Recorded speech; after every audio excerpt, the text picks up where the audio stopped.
In my past life, Lu Zijing resented this arranged marriage. Right after our wedding, he abandoned me, quit his job, and went off to another city to seek his fortune. I believed that everyone has a heart that can be moved. I thought if I was good to him, he would eventually see my worth. I kept the home fires burning for him. For over 20 years, I took care of his parents, who were bedridden. In the end, I discovered that Lu Zijing had secretly started a new family with his first love behind my back. I confronted him through tears, demanding to know why he would do this to me. He looked at me with utter contempt, as if I were nothing but dirt beneath his feet. Yi Suxin, what made you think I'd remain faithful to a woman like you, an uncultured, ill-mannered woman? You're not worthy. In that moment, my heart turned to ashes. It turned out that a lifetime of my devotion was nothing but a joke.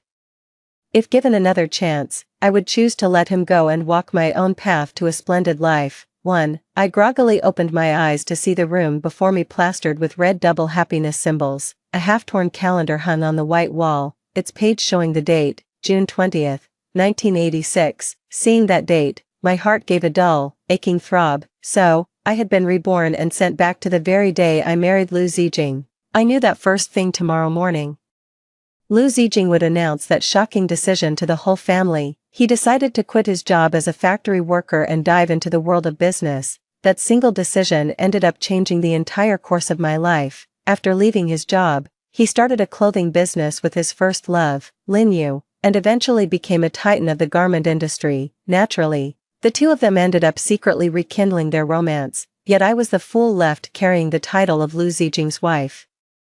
I wasted 30 years of my life in a living widowhood for him, and on top of that, I spent over 20 years taking care of his utterly difficult, bedridden parents. Just thinking about it makes my heart ache with a sharp, physical pain all over again. In my past life, I slaved away for Lu Zijing's entire family like a beast of burden, only to be treated with such contempt by him in the end. What a complete waste. This time, I'll step aside and let Lu Zijing be with his first love. Let his precious, delicate darling be the one to care for his difficult parents, who'll soon be bedridden. I'm done playing the role of the perfect daughter-in-law. 2. Knowing Lu Zijing wouldn't be back that night, I pulled back the covers and fell right asleep. Perhaps because my mind was made up, I slept exceptionally well that night. It was nothing like my past life, with all its constant anxiety and insecurity. The next morning, as soon as I opened my door, I saw Lu Zijing and his parents already sitting in the courtyard. It was as if they had never left. In his early 20s, his face still held the unique vitality of a young man. With his dashing eyebrows and bright eyes, he possessed a handsome, refined air that could make one's heart flutter at first glance. The moment he saw me, his handsome brow furrowed sharply. Those eyes, usually brimming with warmth, were now filled with warning.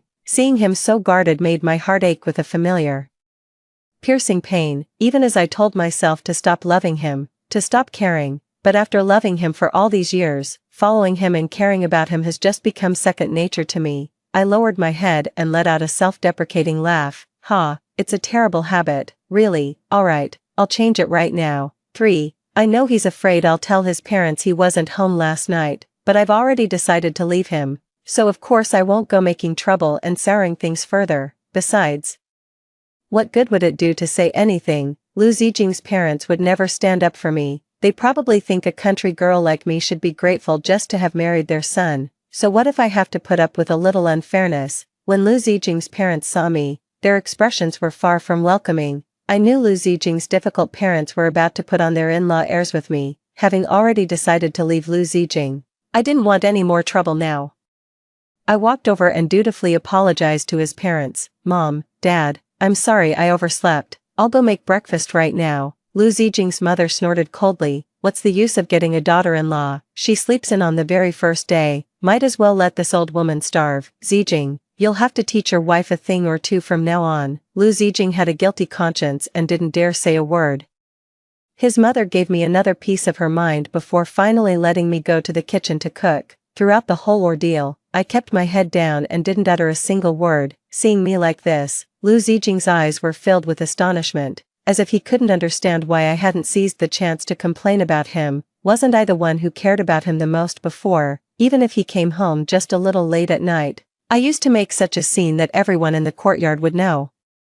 I ignored him and went to the kitchen to cook, yet, that probing gaze from behind lingered on me for a long time. 4. At breakfast, Lu Zijing indeed announced the decision that shocked the whole family. Mom, Dad, I want to quit my job and go into business with Brother Huang. At these words, Father Lu flew into a rage. Have you lost your mind? You want to give up a perfectly good factory job to become some petty entrepreneur? Do you have any idea how many people out there are desperate to get a secure government job, and here you are, trying to run in the opposite direction? Besides, that Cantonese fellow, Huang, is all talk and no substance. He's slick and completely unreliable. How could you even think of going into business with him? Lu Zijing frowned at his father's words. Brother Huang was introduced by my high school classmate Lin Yu. How could he be unreliable? Dad, you don't know the situation. So don't just say things like that. Old man Lu was absolutely furious. Lin Yu is just a silly girl. What kind of judgment could she possibly have? Hearing his father speak ill of the person he cared for, Lu Zijing lowered his head and sank into a sullen mood. Seeing this, Mother Lu tried to reason with him. Zijing, don't you go and do something reckless now. What's so good about going into business? Staying in your state job is stable and secure. Besides, you and Suxin have only just gotten married. When would you even find the time to run a business? Hearing his mother mention me, Lu Zijing shot me a glare and said disdainfully, what does being married have to do with anything? Does getting married mean a man can't build a career anymore? Since when does a real man let a woman hold him back? Look at everyone in business these days. They're all raking it in. If I don't jump in now, I'll miss the boat. At this, Lu Zijing glared at me with resentment. Yi Suxin, let me make this clear. Don't you dare hold me back, or I'll never forgive you. I sneered inwardly. This time around, I won't be the one trying to talk you out of it. Go ahead and do your business if you want to. What's it to me? In my past life, I listened to his parents and talked him out of it, preventing Lu Zijing from going into business with that Brother Huang, who was introduced by his old flame, Lin Yu. He resented me for a long time. He blames me for letting him miss a golden opportunity to get rich, even though it was later proven that Brother Huang was a fraud and everyone who went into business with him got burned. He still doesn't appreciate what I did, so this time, I'm letting him have his way, respect the choices and fate of others. After seeing him get screwed over by Brother Huang, who Lin Yu introduced, will he still be that close with Lin Yu? Would he still say, without a trace of resentment like in his past life, that Lin Yu was his destined confidant and benefactor? Thinking of this, I put down my chopsticks. Mom, Dad, I support Zijing's decision. What? 3 voices, filled with utter disbelief, rang out simultaneously. I paused for a moment, then continued. Zijing is an adult. I believe he has his own reasons for whatever he does. Besides, times have changed. There's nothing wrong with going into business. The moment I said this, the entire Lu family looked at me as if they'd seen a ghost. Especially Lu Zijing. Ever since I came to the city to work 6 months ago and met him, my fiancé, I've been clinging to him, wanting to see him every single moment. He simply couldn't understand why. This time, I would willingly agree to let him go into business in another city, but before Lu Zijing could figure it out, his father slammed his chopsticks down and snarled a threat. I said no, and that's final. Anyone who brings it up again will get their legs broken. 5. This time, to my surprise, Lu Zijing still didn't go, and I didn't even have to talk him out of it. After Mr. Lu left, Lu Zijing's mother also departed with a heavy sigh. Only Lu Zijing and I were left alone at the dining table. He looked at me and suddenly let out a cold laugh. Yi Suxin, don't think for a second I don't know what game you're playing. I looked at him, bewildered, not understanding what he meant. Lu Zijing quickly answered my question. I can't believe you picked up all these underhanded tricks after just a few days in the city. That retreat to advance move was quite clever. You only pretended to agree with me quitting my job to go into business. You were just trying to provoke my father into disciplining me, so I couldn't go into business with Brother Huang. Yi Suxin, you're truly despicable. I will never like you. The utter disgust in Lu Zijing's eyes reminded me of the day I died in my past life. He looked at me with that same gaze. I dug my nails deep into my palm, forcing down the searing pain in my chest. Then, I finally spoke the words I had wanted to say since my rebirth. Lu Zijing, let's get a divorce. Lu Zijing's voice suddenly rose sharply. What did you say? Swallowing the lump in my throat, I said earnestly. I said, let's get a divorce. I know you've always looked down on me. You're a high school graduate, a city person, while I'm just a country girl who only finished junior high. I've thought it through. Tying 2 such mismatched people together in marriage isn't fair to either of us. since that's the case, it's better for us to part ways amicably, Lu Zijing snorted coldly. So you finally realize you're not good enough for me, huh? Well, at least you have some self-awareness. But the very next second, his brow furrowed deeply once more as he glared at me in annoyance. Su Xianyi. I don't know what game you're playing now, but you saying you want a divorce, not a soul would believe that. Is this fun for you, toying with me like this? Hearing this, I looked earnestly at Lu Zijing. I'm not toying with you, I mean it. If you don't believe me, we can go get the divorce papers right now. Lu Zijing looked at me with a puzzled expression, as if trying to peer into my very soul. I let him look, my gaze open and unguarded. Yes, I want a divorce. I'm leaving the Lu family. The cage that trapped me for 30 years in my past life. I just want to know, after I'm gone and Lin Yu takes my place as the Lu family's daughter-in-law, will she do a better job than I did in my previous life? My performance was flawless. Lu Zijing couldn't find a single fault. He averted his gaze and let out a cold, mocking laugh. I don't know what kind of game you're playing, but those were your own words. Let's go get the divorce papers right now. Whoever dares to back out will be damned. Whoever dares to back out will be damned. Those words are truly heartbreaking. Thankfully, I've already started to stop caring about him. Besides, I'm serious about divorcing him. Why would I go back on my word? 6. Lu Zijing is genuinely afraid I'll change my mind. He threw down his chopsticks and immediately dragged me off to get the divorce certificate. Stepping out of the Civil Affairs Bureau, Lu Zijing was all smiles, holding the divorce papers. I can't believe you actually went through with it and got the certificate with me. Yi Suxin, you've really changed your tune. I let out a self-deprecating laugh. There's no such thing as a change of heart. It's just that the love is gone. Lu Zijing was in a good mood, and seeing that I remained silent, he didn't get upset. He said smugly, Yi Suxin, you were the one who brought up the divorce. When you go back to pack your things later and see my parents, you better say the same thing. Don't you dare try to pin this on me. I nodded. Don't worry, I'll tell it like it is. 7. Lu Zijing left, the divorce papers tucked away. From the direction he headed, I knew he was off to share the good news with Lin Yu, the sales clerk at the department store. He truly loved Lin Yu, but unfortunately, Lu Zijing's parents didn't approve of her. They thought the girl was too headstrong and difficult to control. That's why, disregarding Lu Zijing's feelings, they made him marry me, the one from the countryside he was betrothed to since childhood. Now that I, the obstacle, am gone, they should finally be able to be together. When I got home, Lu Zijing's mother glared at me with a face like ice. Yi Suxin, so you finally decided to come back. You're shirking your duties on the very first day. You didn't even bother to make lunch. If I'd known you were such a lazy good-for-nothing, I never would have let you set foot in this house. Here we go again. This old woman, in this life and the last, has always used her position as my mother-in-law to control and criticize me at every turn, even though in my past life, I took care of her and Lu Zijing's father for over 20 years like a workhorse. After they were left bedridden from a traffic accident, she never had a single kind word for me. She was always finding fault and lashing out.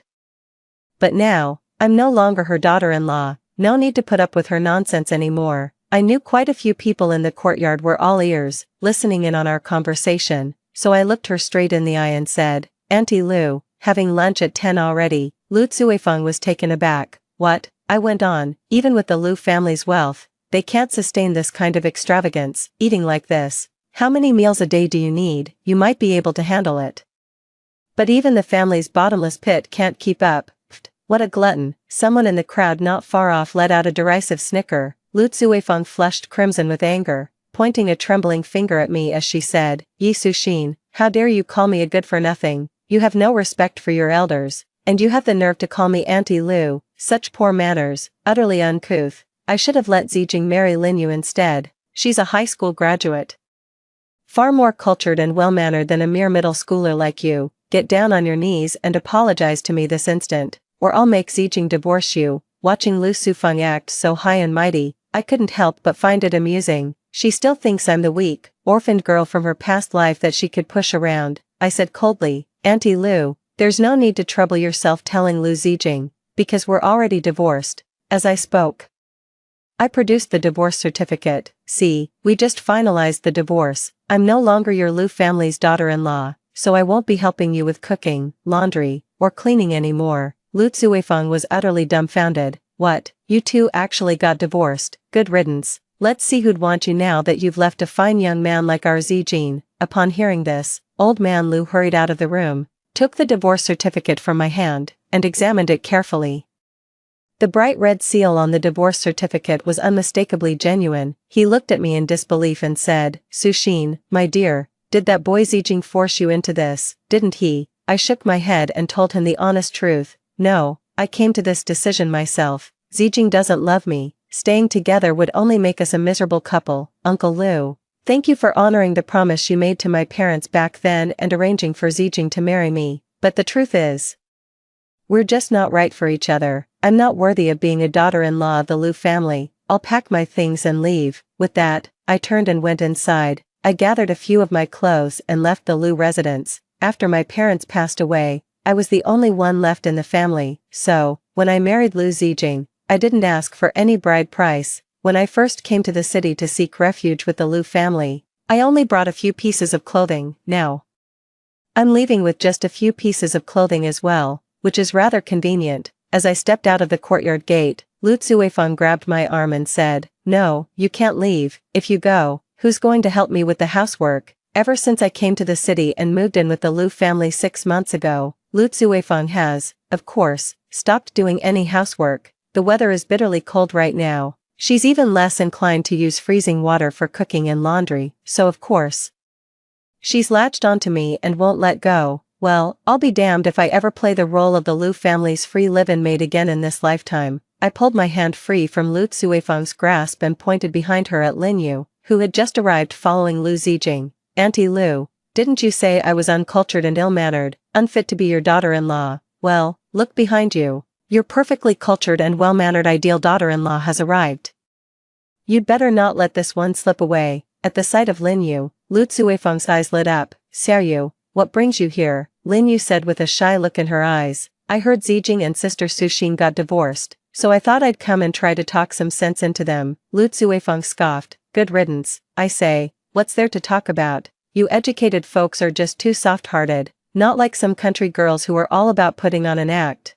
I thought she was a decent one, but who knew she could be so nasty and petty? She's not fit to hold a candle to you." Hearing Lu Zuifeng's words, I noticed a hint of smug satisfaction flicker in Lin Yu's eyes. Lu Zijing looked at me with an inscrutable expression. "You're leaving already. Where do you plan to go?" Before I could speak, Lu Zuifeng cut in. "Who cares where she goes? A girl with no manners like her. It'd be better if she just dropped dead out there. What are you all standing around outside for? Zijing, hurry up and take Xiaoyu inside to sit down." Lu Zuifeng warmly invited Lin Yu to come inside and sit down. Then she snapped at me. "Why are you still here? It's too late for regrets now. I won't let Zijing be with you anymore." Seeing her attitude, I lost all desire to give her and old man Lu the well-intentioned warning I had planned, to tell her to stay home and not wander around in the coming days. Let go of the savior complex and respect other people's destinies.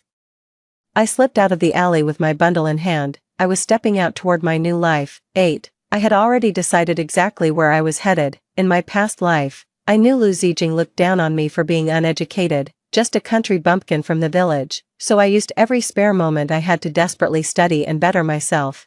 I completed all my high school studies at night school and even planned to take the college entrance exams. But then, right before my exams, Lu Zijing's parents were in a terrible car accident, leaving them paralyzed and in need of constant care. To take care of them, I had to give up on my own dreams. Now, there's no one who can stop me from pursuing my dreams. With the $10 I'd saved up from odd jobs, I rented a place near the night school. During the day, I'd sell sunflower seeds, popsicles, and Arctic Ocean soda outside the movie theater. In the evenings, I was at night school, studying like crazy. Actually, in my past life, even while taking care of Lu Zijing's parents, I never gave up on learning. I was particularly fond of English and math, so studying at night school was no trouble for me at all. Now, I'm just waiting for the college entrance exam in 6 months. 9. My life is getting better with each passing day. People are still hesitant to go into business these days, so I face very little competition. Setting up my stall right in front of the movie theater, I had the market cornered. In an era where most people's monthly wages were just a few dozen yuan, I was pulling in 10 to 20 a day, watching my wallet grow thicker and thicker. I finally understood why Lu Zijing in my past life was willing to ditch his secure government job to go into business. Running your own business is just incredibly profitable. I just wonder, with my presence throwing a wrench in the works this time around, whether Lu Zijing and Lin Yu have still gone into business with that con artist, Huang. I didn't have to wonder for long. One day, while I was working my stall outside the cinema, I suddenly heard a familiar voice, "Sister Suxin, what are you doing running a stall here?" I looked up and saw that the person buying my Arctic Ocean soda was none other than Lin Yu, dressed in a white dress.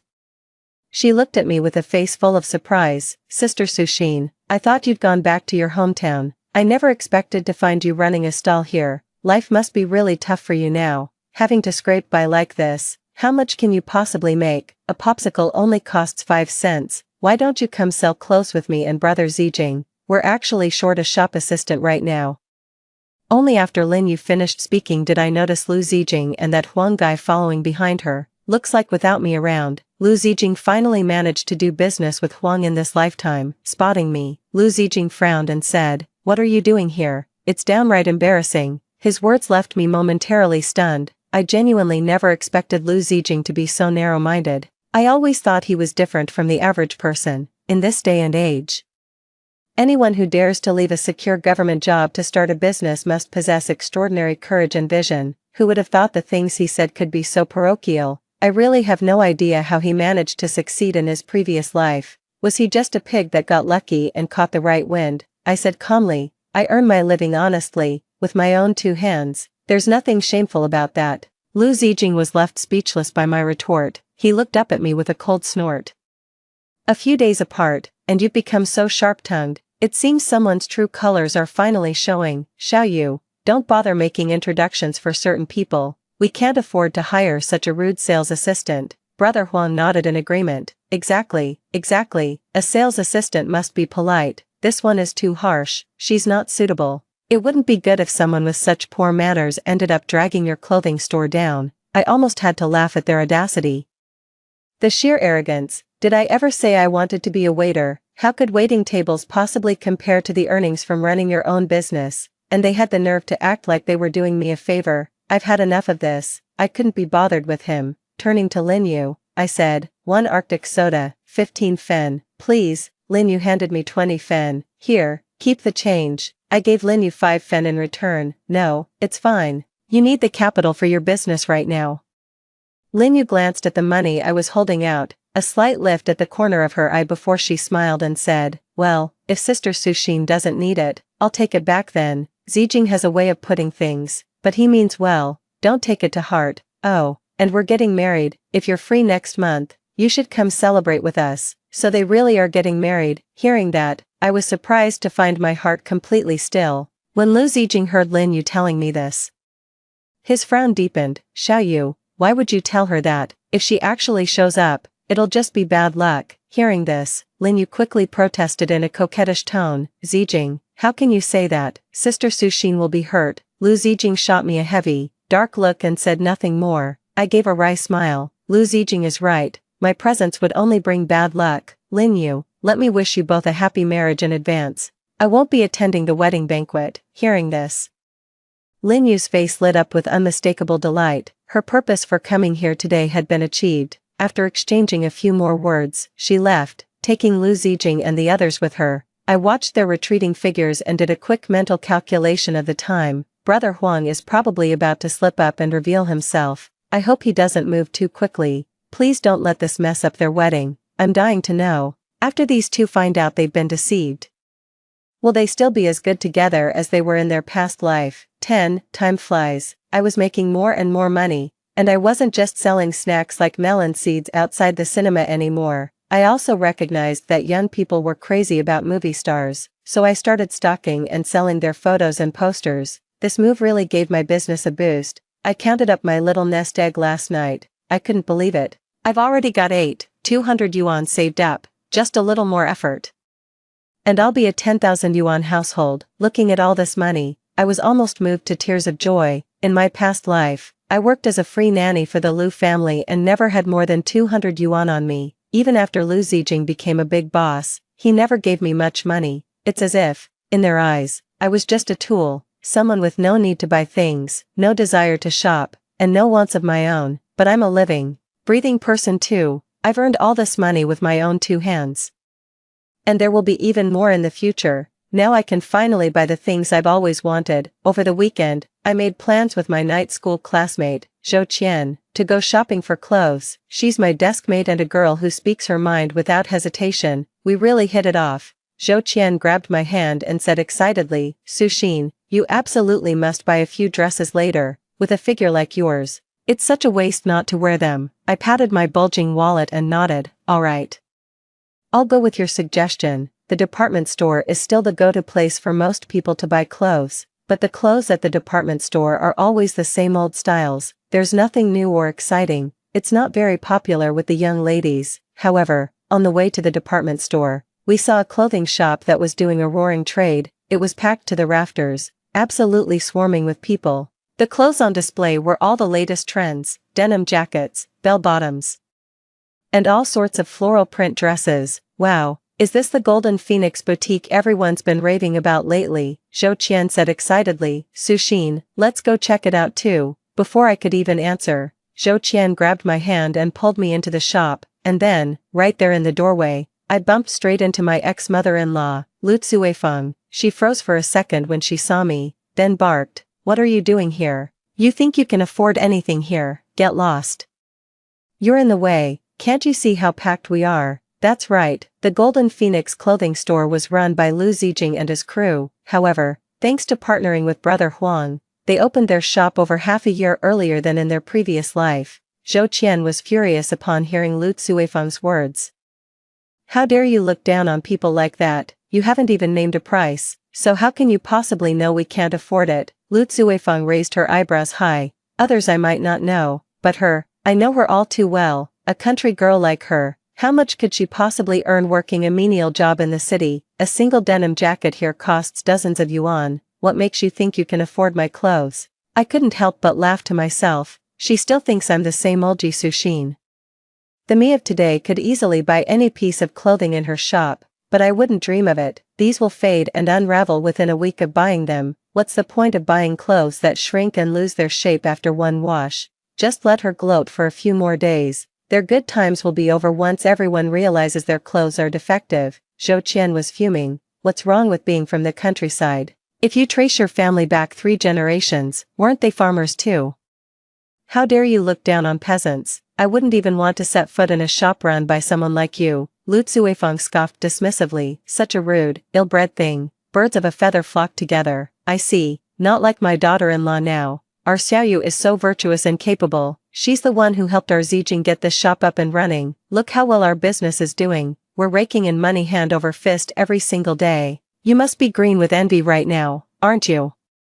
Lu Cuifeng looked at me smugly, as if trying to detect any hint of regret or envy on my face. Too bad I didn't regret it one bit, and I certainly wasn't envious. After all, who would envy a walking disaster? Noticing the commotion on our side, Lin Yu pulled Lu Zijing over to join us. Sister Suxin, you came to show your support for us too. Lin Yu giggled, her face beaming with pride and satisfaction. But the items in our shop are a bit pricey, and might be beyond your budget.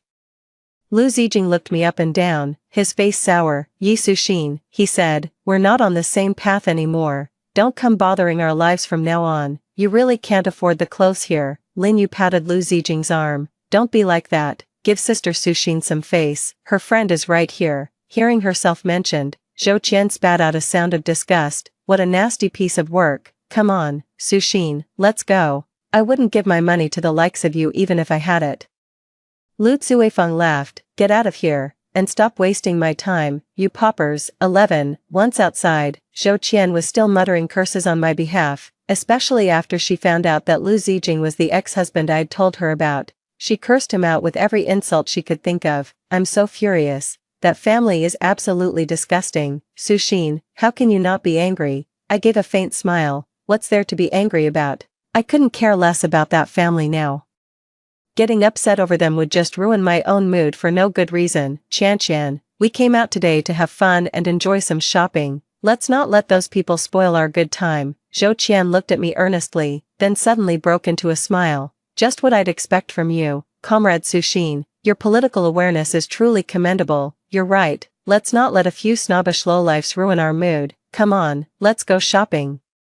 We were about to head to the department store when we noticed a small, unassuming clothing shop across from the Golden Phoenix. Zhou Qian and I stepped inside to have a look. The shop was small, but the clothes inside were actually quite nice. They had not only denim jackets, but also floral dresses in all sorts of colors. The styles were just as good as those at Golden Phoenix. The place was practically deserted. A world of difference compared to the bustling business at Golden Phoenix. The clerk was a young man with glasses who greeted us warmly as we entered. Please, feel free to try on anything you like, I asked, puzzled. Boss, your merchandise is pretty similar. Why is business here so much slower than across the street? The man scratched his head in frustration. The real problem is, our products are almost identical, compared to the shop across the street. My prices are just way too high, but honestly, miss, I'm not kidding you. The wholesale cost for these clothes is already steep, add in shipping and rent, and I'm barely breaking even at this price. I have no idea where they get their supply from, to sell so cheap and still turn a profit. I'm really getting killed here. The man sighed heavily. Well, take a look and see if there's anything you need. I'm planning to close up shop after today. I just can't keep going. If I don't shut down now, I won't even be able to afford the rent. I ran my hand over the clothes on the rack. The quality of each piece was really quite good. It would be such a shame to close down. After all, if you just hold on for a few more days, the Golden Phoenix will probably go under anyway. A sudden idea struck me. Boss, maybe you don't have to close. We could partner up and run the shop together. The man jerked his head up. Open a shop together? Are you serious, miss? I'm losing so much money I'm about to jump in the river. And you dare to partner with me? I ran my hand over the high-quality floral dress. I'm completely serious. Your products are good quality, and your supply chain is solid. I can provide the capital to keep this store going. Remembering the exquisitely decorated women's clothing boutiques and malls from my past life, I added, maybe we could even give this place a proper makeover. 12. The man was skeptical at first, but when I pulled out a thick stack of 100 yuan bills, he was convinced.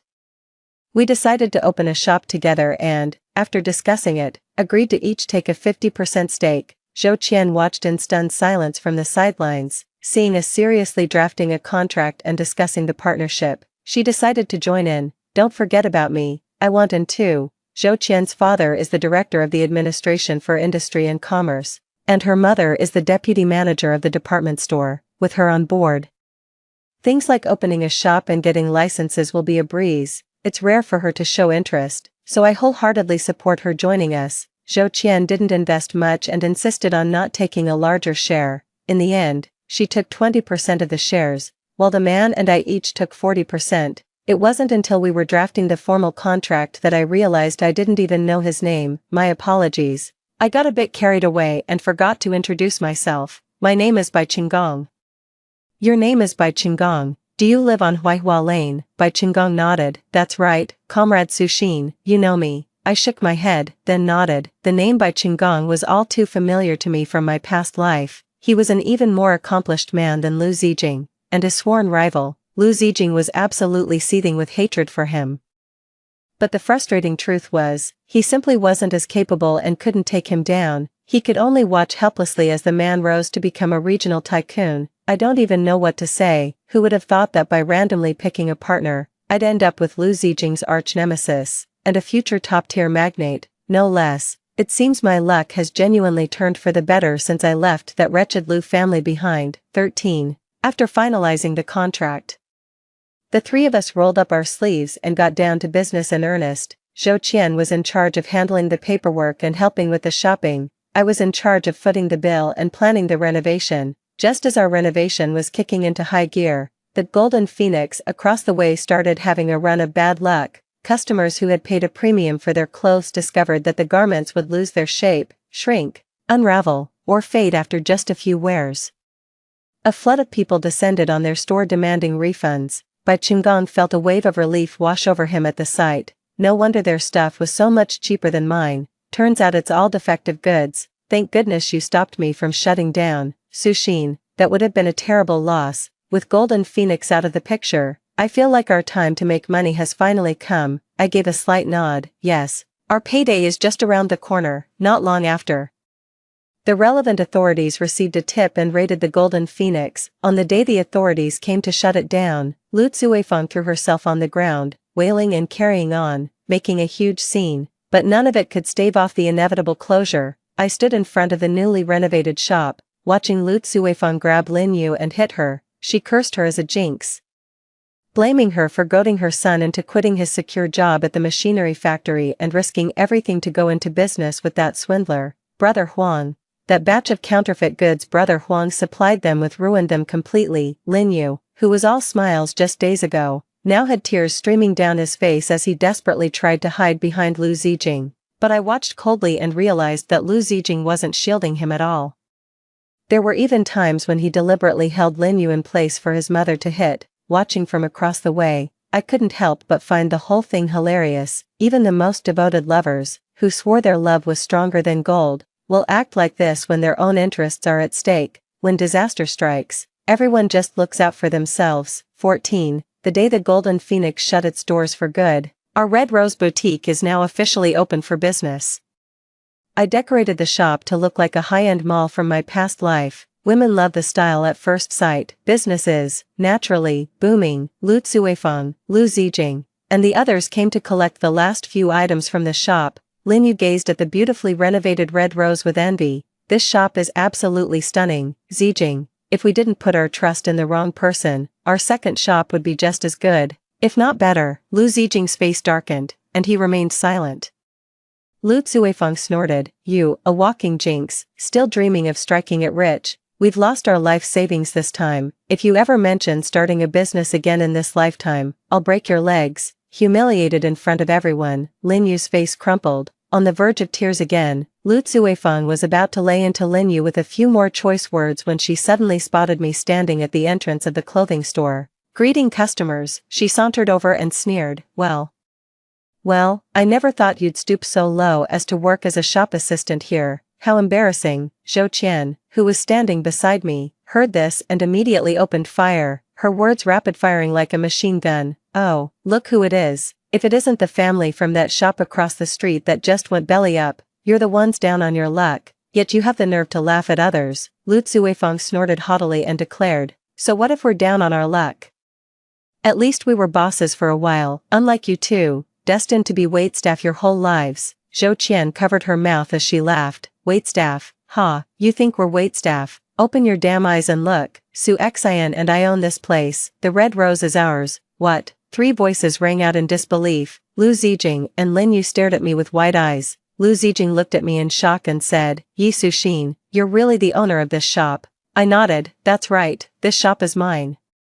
Lin Yu's sharp voice cut in, "Impossible, even the Golden Phoenix that Zijing and I run isn't this good. How could you possibly manage a Red Rose of this caliber?" I gave a light chuckle, probably because I never judge a book by its cover. Lin Yu's face instantly turned deathly pale. Lu Zijing's gaze was distant as he looked at me, lost in thought, but I no longer cared what he was thinking. The shop was full of customers, so I had to go in and attend to them. After all, I'm someone who's going to make a lot of money. Watching me walk away, Lu Zuifeng spat in contempt. How did a country girl like her manage to open such a big shop? Who knows what she had to do to get it? Ugh, disgusting. Lin Yu followed Lu Zuifeng's lead and spat as well. Lu Zijing stood to the side, saying nothing. The contempt that had always been in his eyes whenever he saw Yi Suxin had, without him even realizing it, completely vanished. 15. The Red Rose was doing a brisk business. But Zhou Qian and I still had our studies, so we couldn't go over to help very often, so Bai Qinggong hired a few more waitstaff. Before we knew it, the day of the college entrance exam had arrived for Zhou Qian and me. When I walked out of the exam hall, I looked up at the crystal clear blue sky and let out a long, deep sigh. I did pretty well on all 4 subjects, especially in math and English. I know I've got this in the bag. I'm definitely going to get into a good university. Zhou Qian came bouncing over, threw her arm around me, and said, "Suxin, I think I did pretty well on the test too, thanks to you tutoring me in English. I'm sure I can get into a university this time and show my parents. If that's the case, that would be absolutely wonderful. In this life, I've not only helped myself achieve my dream, but I've also been able to help a friend. That makes me so incredibly happy." 16. After the college entrance exams, Zhou Qian and I finally had time to go help out at the Red Rose. Now, Zhou Qian and I are both sitting on a tidy little nest egg. We've made plans to stick together when we go to university, too. We'll do business together again sometime." Upon hearing this, Bai Qinggong also eagerly expressed his desire to join in. "You can't leave me out. We're the Three Musketeers, we do everything together." I nodded with a smile. "Alright, you're in." Bai Qinggong really has a knack for business. Besides, Zhou Qian and I were in college and didn't have much time to run the business ourselves. Having this future tycoon on board is a win for us. Life was getting better and better. But some people just can't stand to see you doing well. One morning, I got up and headed over to open the Red Rose. Before I could even get close, I heard the frantic voices of Zhou Qian and Bai Qinggong. "Which son of a bitch did this? Just let me find out who it is. I'll kill him." I hurried to the shop entrance and saw that our doorway had been splattered with excrement, with all sorts of vile graffiti scrawled across the walls and door. I was trembling with rage. Zhou Qian grabbed my hand. "Su Xin, don't look. They're just jealous of you. Your nasty ex-mother-in-law is definitely behind this." I squeezed Zhou Qian's hand back. "I know, it has to be her. So I certainly wasn't going to let her off the hook." 17. I called the police. Zhou Qian's uncle is the chief of police. Upon hearing that someone was maliciously targeting his niece's shop, he immediately dispatched people to investigate. In less than 3 days, he brought Wang Xuefeng to the station with a witness in tow. I refused to mediate, so Wang Xuefeng was going to be locked up for 15 days. Lu Zijing, with red-rimmed eyes, begged me to let his mother go. "Su Xin, a day as husband and wife brings 100 days of affection. Can't you find it in your heart to forgive her just this once?" I remembered all the vicious things he had said to me in my past life. I sneered coldly. "There's no affection between you and me, and I owe her nothing. Going to jail is exactly what she deserves." Upon hearing my words, Lu Zuifeng immediately started wailing at the top of her lungs. "You shameless tramp, am I wrong? If you weren't up to no good, how could you afford to open such a fancy shop? What gives a country girl like you the right?" I looked up and gave a cold smile. "Go on, keep insulting me, slander all you want. I don't mind you staying locked up a few more days. In fact, you can rot in there for all I care." Lu Zuifeng was taken aback by my threat. I immediately fell silent. She finally realized I was no longer the meek little wife she could push around. Lu Zijing fixed me with a heavy, penetrating gaze. "Yi Su Xin, you seem different."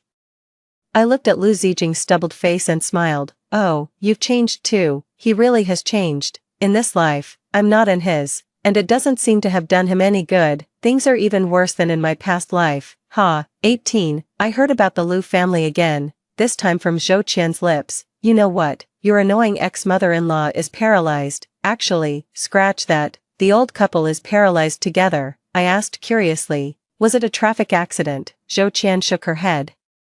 "Yes and no. Didn't their Golden Phoenix business go under? I heard their daughter-in-law, Lin Yu, still wanted to start a venture, but Lu Zuifeng wouldn't hear of it. She beat and tormented her every day, and that ex-husband of yours didn't lift a finger to protect her either." Lin Yu finally couldn't take it anymore. She took the last bit of money the family had left and said she was going to Shenzhen to start a business, but when she tried to sneak off, Lu Zuifeng and her husband caught her. They chased her out onto the road, where Lin Yu shoved them both into the middle of the street. A truck came barreling towards them, and they were both hit, left paralyzed. So that's what happened. I really thought they had made it through unscathed before the college entrance exams, that they had dodged that bullet for life. Turns out they ended up just as paralyzed, all thanks to their wonderful daughter-in-law, Lin Yu. Well, with this, Lin Yu can probably forget about going to Shenzhen or running her business. With Lu Zijing's blind filial piety, she's doomed to be their personal servant for life. 19. A month later, the national college entrance exam results were released. Both Zhou Qian and I scored quite well. Both Zhou Qian and I applied to universities in Shanghai. This is the future international metropolis, brimming with limitless opportunities. I'm going there to seize every single one of those opportunities. When the acceptance letters arrived, Zhou Qian and I were sitting in the Red Rose Cafe, planning a business proposal for a renovation company with Bai Qinggong. Houses will be everywhere in the future. Apart from real estate, the most booming industry is the renovation business. Our Red Rose project is a perfect example. Nowadays, quite a few people are hiring us to renovate their shops. This is the next big business opportunity. I was holding the red acceptance letter, discussing store location options with Zhou Qian, when Lu Zijing suddenly appeared before me. pushing his wheelchair-bound parents. With red-rimmed eyes, Lu Zijing pleaded, Suxin, I was wrong. Can you please come back? I was stunned. What do you mean? Before Lu Zijing could speak, Lu Zuifeng burst into tears. Suxin, I've realized you're the one who's truly good for us, that Lin Yu is just a spoiled city girl. She doesn't know the first thing about taking care of people. Your father and I have been suffering, and she can't even cook a proper meal. I've already sent her packing. Come back and be our daughter-in-law again. Ever since you left, our family has been going downhill. You're the one who brought us good fortune. Please, I'm begging you, come back and take care of us again. You're the only daughter-in-law I'll ever accept. Lu Zijing looked at me earnestly and said, Suxin, please come back. I've finally realized that you're the only one I love.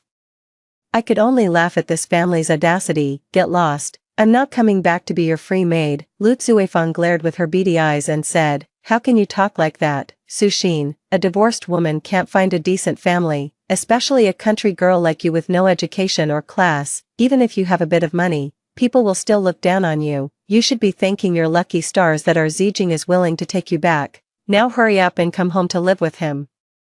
I picked up my Fudan University acceptance letter and slammed it down in front of them. Take a good look. I'm a college graduate, and I own this place. I have money, a degree, and good looks. I don't need your concern. If you think I'm going back to be your unpaid, overworked servant, you're dreaming. Get lost. Lu Zijing, pushing his parents along, walked away with a look of utter defeat on their faces. No matter how hard he tries, he just can't wrap his head around how I've become the person I am now since our divorce. It's as if I've been reborn. Watching Lu Zijing's retreating figure, I offered a faint, knowing smile. The man I once looked up to in my past life now has to look up to me. That's wonderful. 20. Once September arrived, Zhou Qian and I left for university. At university, we continued doing business with Bai Qinggong. We started a renovation company and expanded into the real estate industry. Our profits kept growing, and we opened branch offices all across the country. As for Lu Zijing and his family, I heard they took Lin Yu back. With both parents bedridden, finding another wife wouldn't be easy. Lu Zijing and Lin Yu didn't go back into business. Caring for two bedridden elderly parents left them utterly drained, let alone having the energy to pursue a career. Meanwhile, I, riding the wave of the times, watched as Zhou Qian and Bai Qinggong raked in fortunes. As the new millennium dawned, I finally became the richest person in the country, and on that very day, Bai Qinggong formally proposed to me. I shook my head, looking at the massive diamond ring on his hand. I turned him down. He's a great guy, but I don't want to get married. Life as a single, wealthy woman is so much fun. Why would I want to trap myself in another marriage? In this life, I just want to live well on my own. Story 2. In my previous life, Xin Yanzhou, as a representative of the jury, blocked my promotion qualification for 10 years. He said, as my wife, you must avoid suspicion. It's only the second year. There's still a chance. Year 5. Lin Rui, you should give more opportunities to young people. If the older generation hadn't retired, how could it have been so easy for us to get a job at a research institute? In the last year, I knew that if I didn't get promoted I would have to retire, so I begged him for help. But the next day, the first person on the promotion list was his white moonlight. This time, he who always sounded dignified, he actually used all his connections to reject me again. I was filled with endless regret and was so angry that I almost died. When I opened my eyes again, I was back to the day when I received my promotion application. 1. Lin Rui, I'm going to work. Remember to go find the teacher and get your suspension application back. I heard the door close and I sat up suddenly from the bed, looking at this old house that was built 30 or 40 years ago. I realized that I was truly reborn, back to 1977.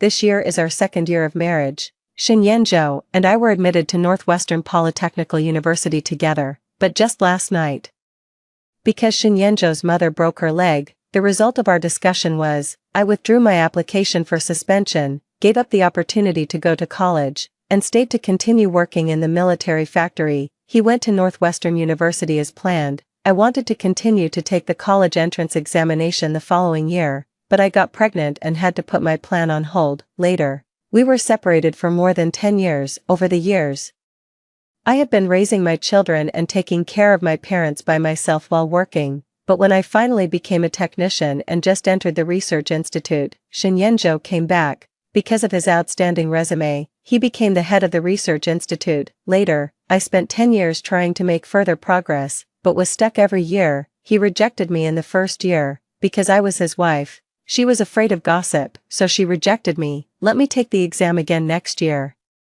The next year, he said I still had a chance and could learn more skills and knowledge. Until the 5th year, I was still the one who was eliminated. I asked humiliatedly why. Why did the leaders of the entire research institute think that I had strong skills? But he was the one who rejected me. He was silent for a while and then said, Lin Rue, you should give more opportunities to young people. If the older generation hadn't retired, how could it have been so easy for us to get a job at a research institute? In the last year, I knew that if I didn't get promoted I would have to retire, so I begged him for help. But the next day, the first person on the promotion list was his white moonlight. This time, he has always been pompous. He actually used all his connections to reject me again. Took me the last time, opportunities for advancement. That's when I knew. It turns out that we were separated for more than 10 years.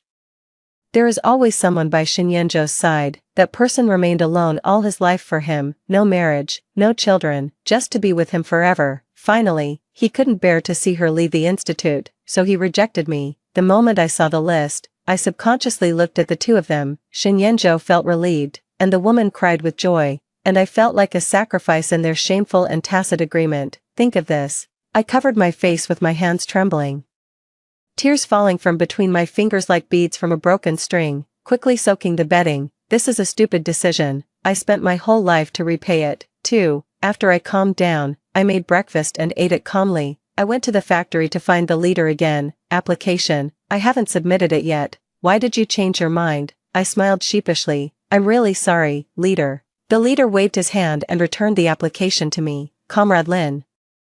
It is an honor for our factory that you were admitted to Northwestern Polytechnical University. The day before yesterday, I was still trying to persuade Comrade Shin that it would be a pity if you didn't go. I didn't expect that you would change your mind today. It seems that Comrade Shin's words are still effective. I smiled, took the application form, thanked my leader, and then left the factory. As soon as I left the factory, I tore up the application form and threw it into the trash can. Looking at the debris in the trash can, I couldn't help but smile to myself. It turned out that the leader had advised Shinyenjo to let me go to the Northwest, but he never mentioned it. He even urged me to come earlier to get the application form. In my previous life, I used my own financial future to support him so that he could study peacefully, but he found a close female friend in college who shared his feelings with him.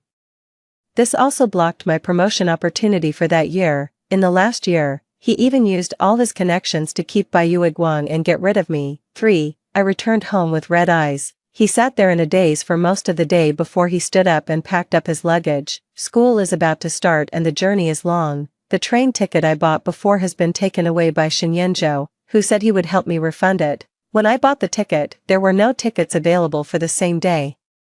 So there was a day between me and going to the Northwest. I left a day early, which means I bought a ticket for tomorrow morning. I have to find a way to get the ticket back, otherwise it might be too late to buy another one. I made lunch in silence, just treat it as it is for myself and Shinyenjo in past and present lives. Let's have a farewell dinner. 4. When Shinyenjo came back, the last dish was just served. Here is the prescription.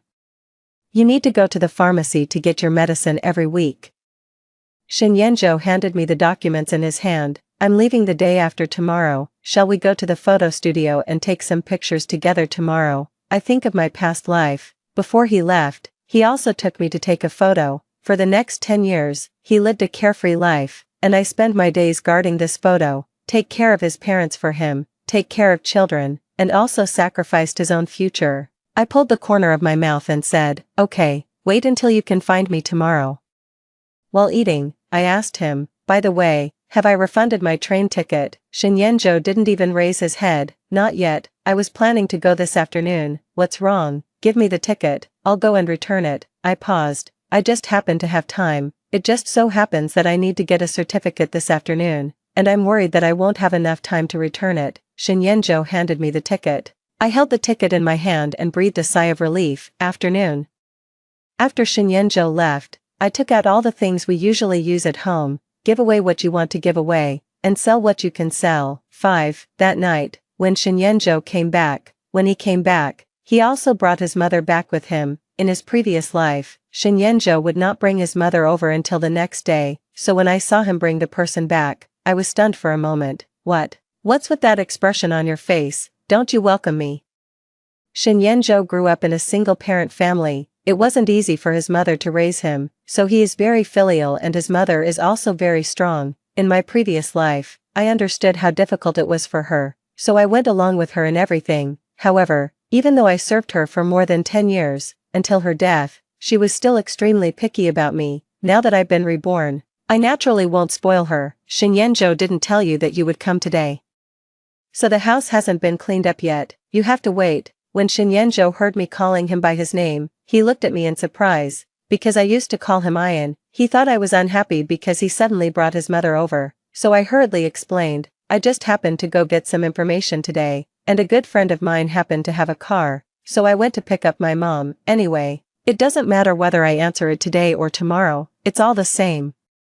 Seeing that her son was trying to please me and even had to explain to me why he brought her back home, Shin's mother looked unhappy. Shinyenjo saw that his mother was unhappy, so he hurriedly spoke, let's give our room to mom first, and we'll live in the other room. I don't care, I'm leaving tomorrow, so it doesn't matter where I live. Mother Shin moved into our room and her complexion became better, but it's not peaceful. Sometimes she asked me to serve tea.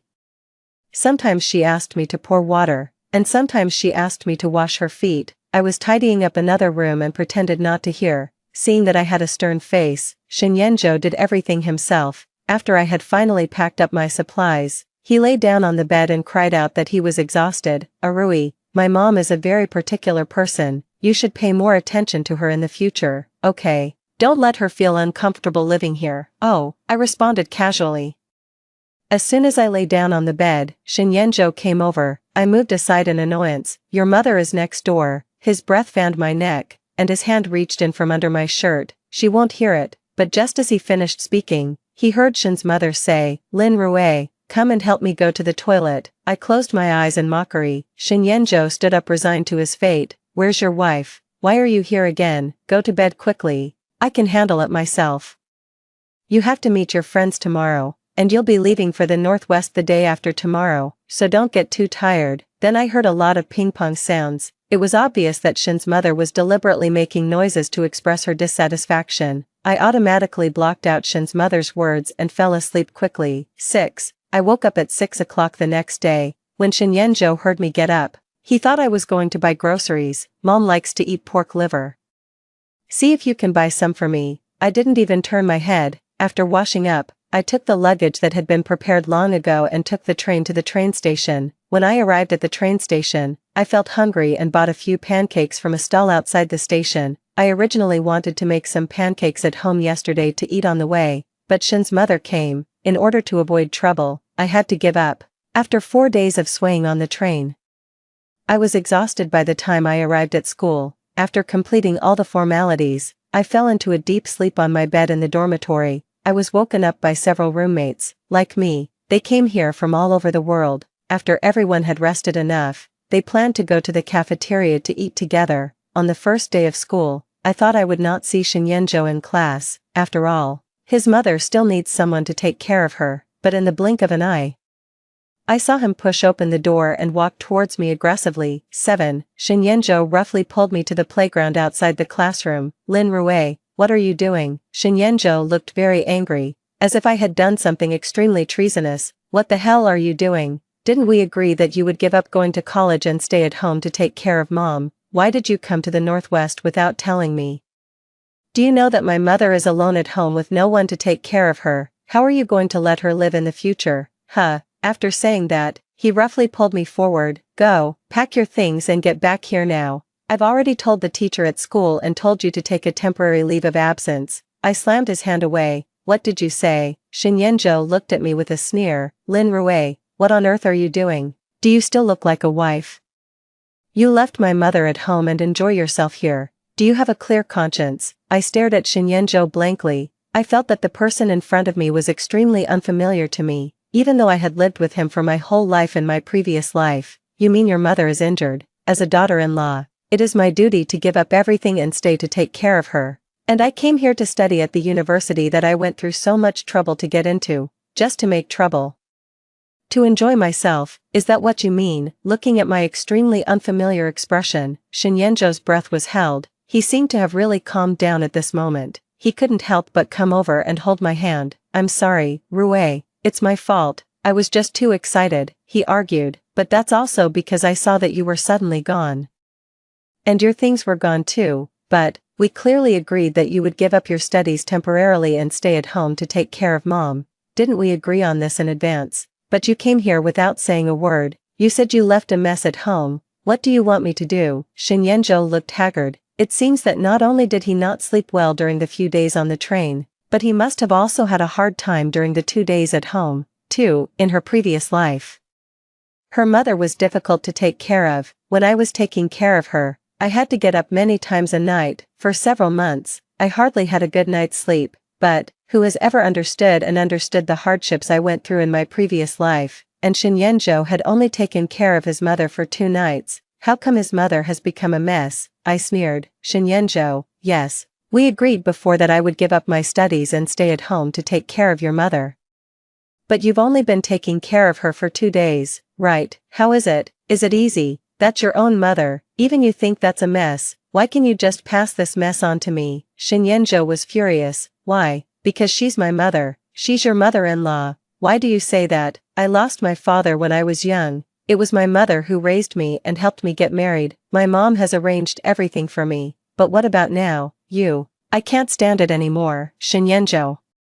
You also know that's your mother, not my mother. Your mother has had a hard time. She works very hard. Isn't that caused by you as her son? It's caused by your father. But what right do you have to ask me, your daughter-in-law, to pay it back? Just because I married you, should I give up everything and work like a slave in your Zhou family? Shinyenjo, Pa. Shinyenjo became furious and slapped me directly. My face unconsciously tilted to one side. Hey.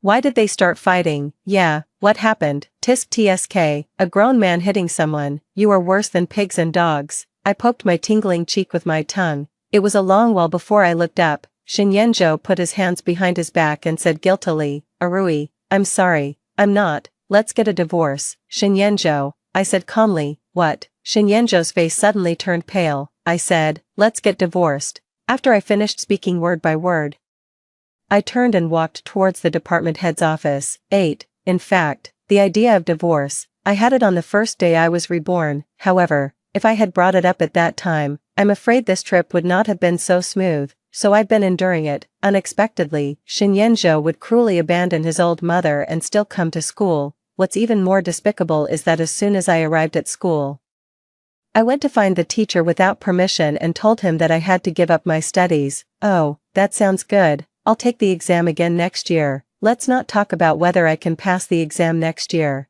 The fact that he totally ignored me made me feel extremely disgusted. In my previous life, what did I get for him? For the children, and for that marriage. It was he who found his confidant in college. After he became my leader, he blocked my promotion opportunities for 10 consecutive years.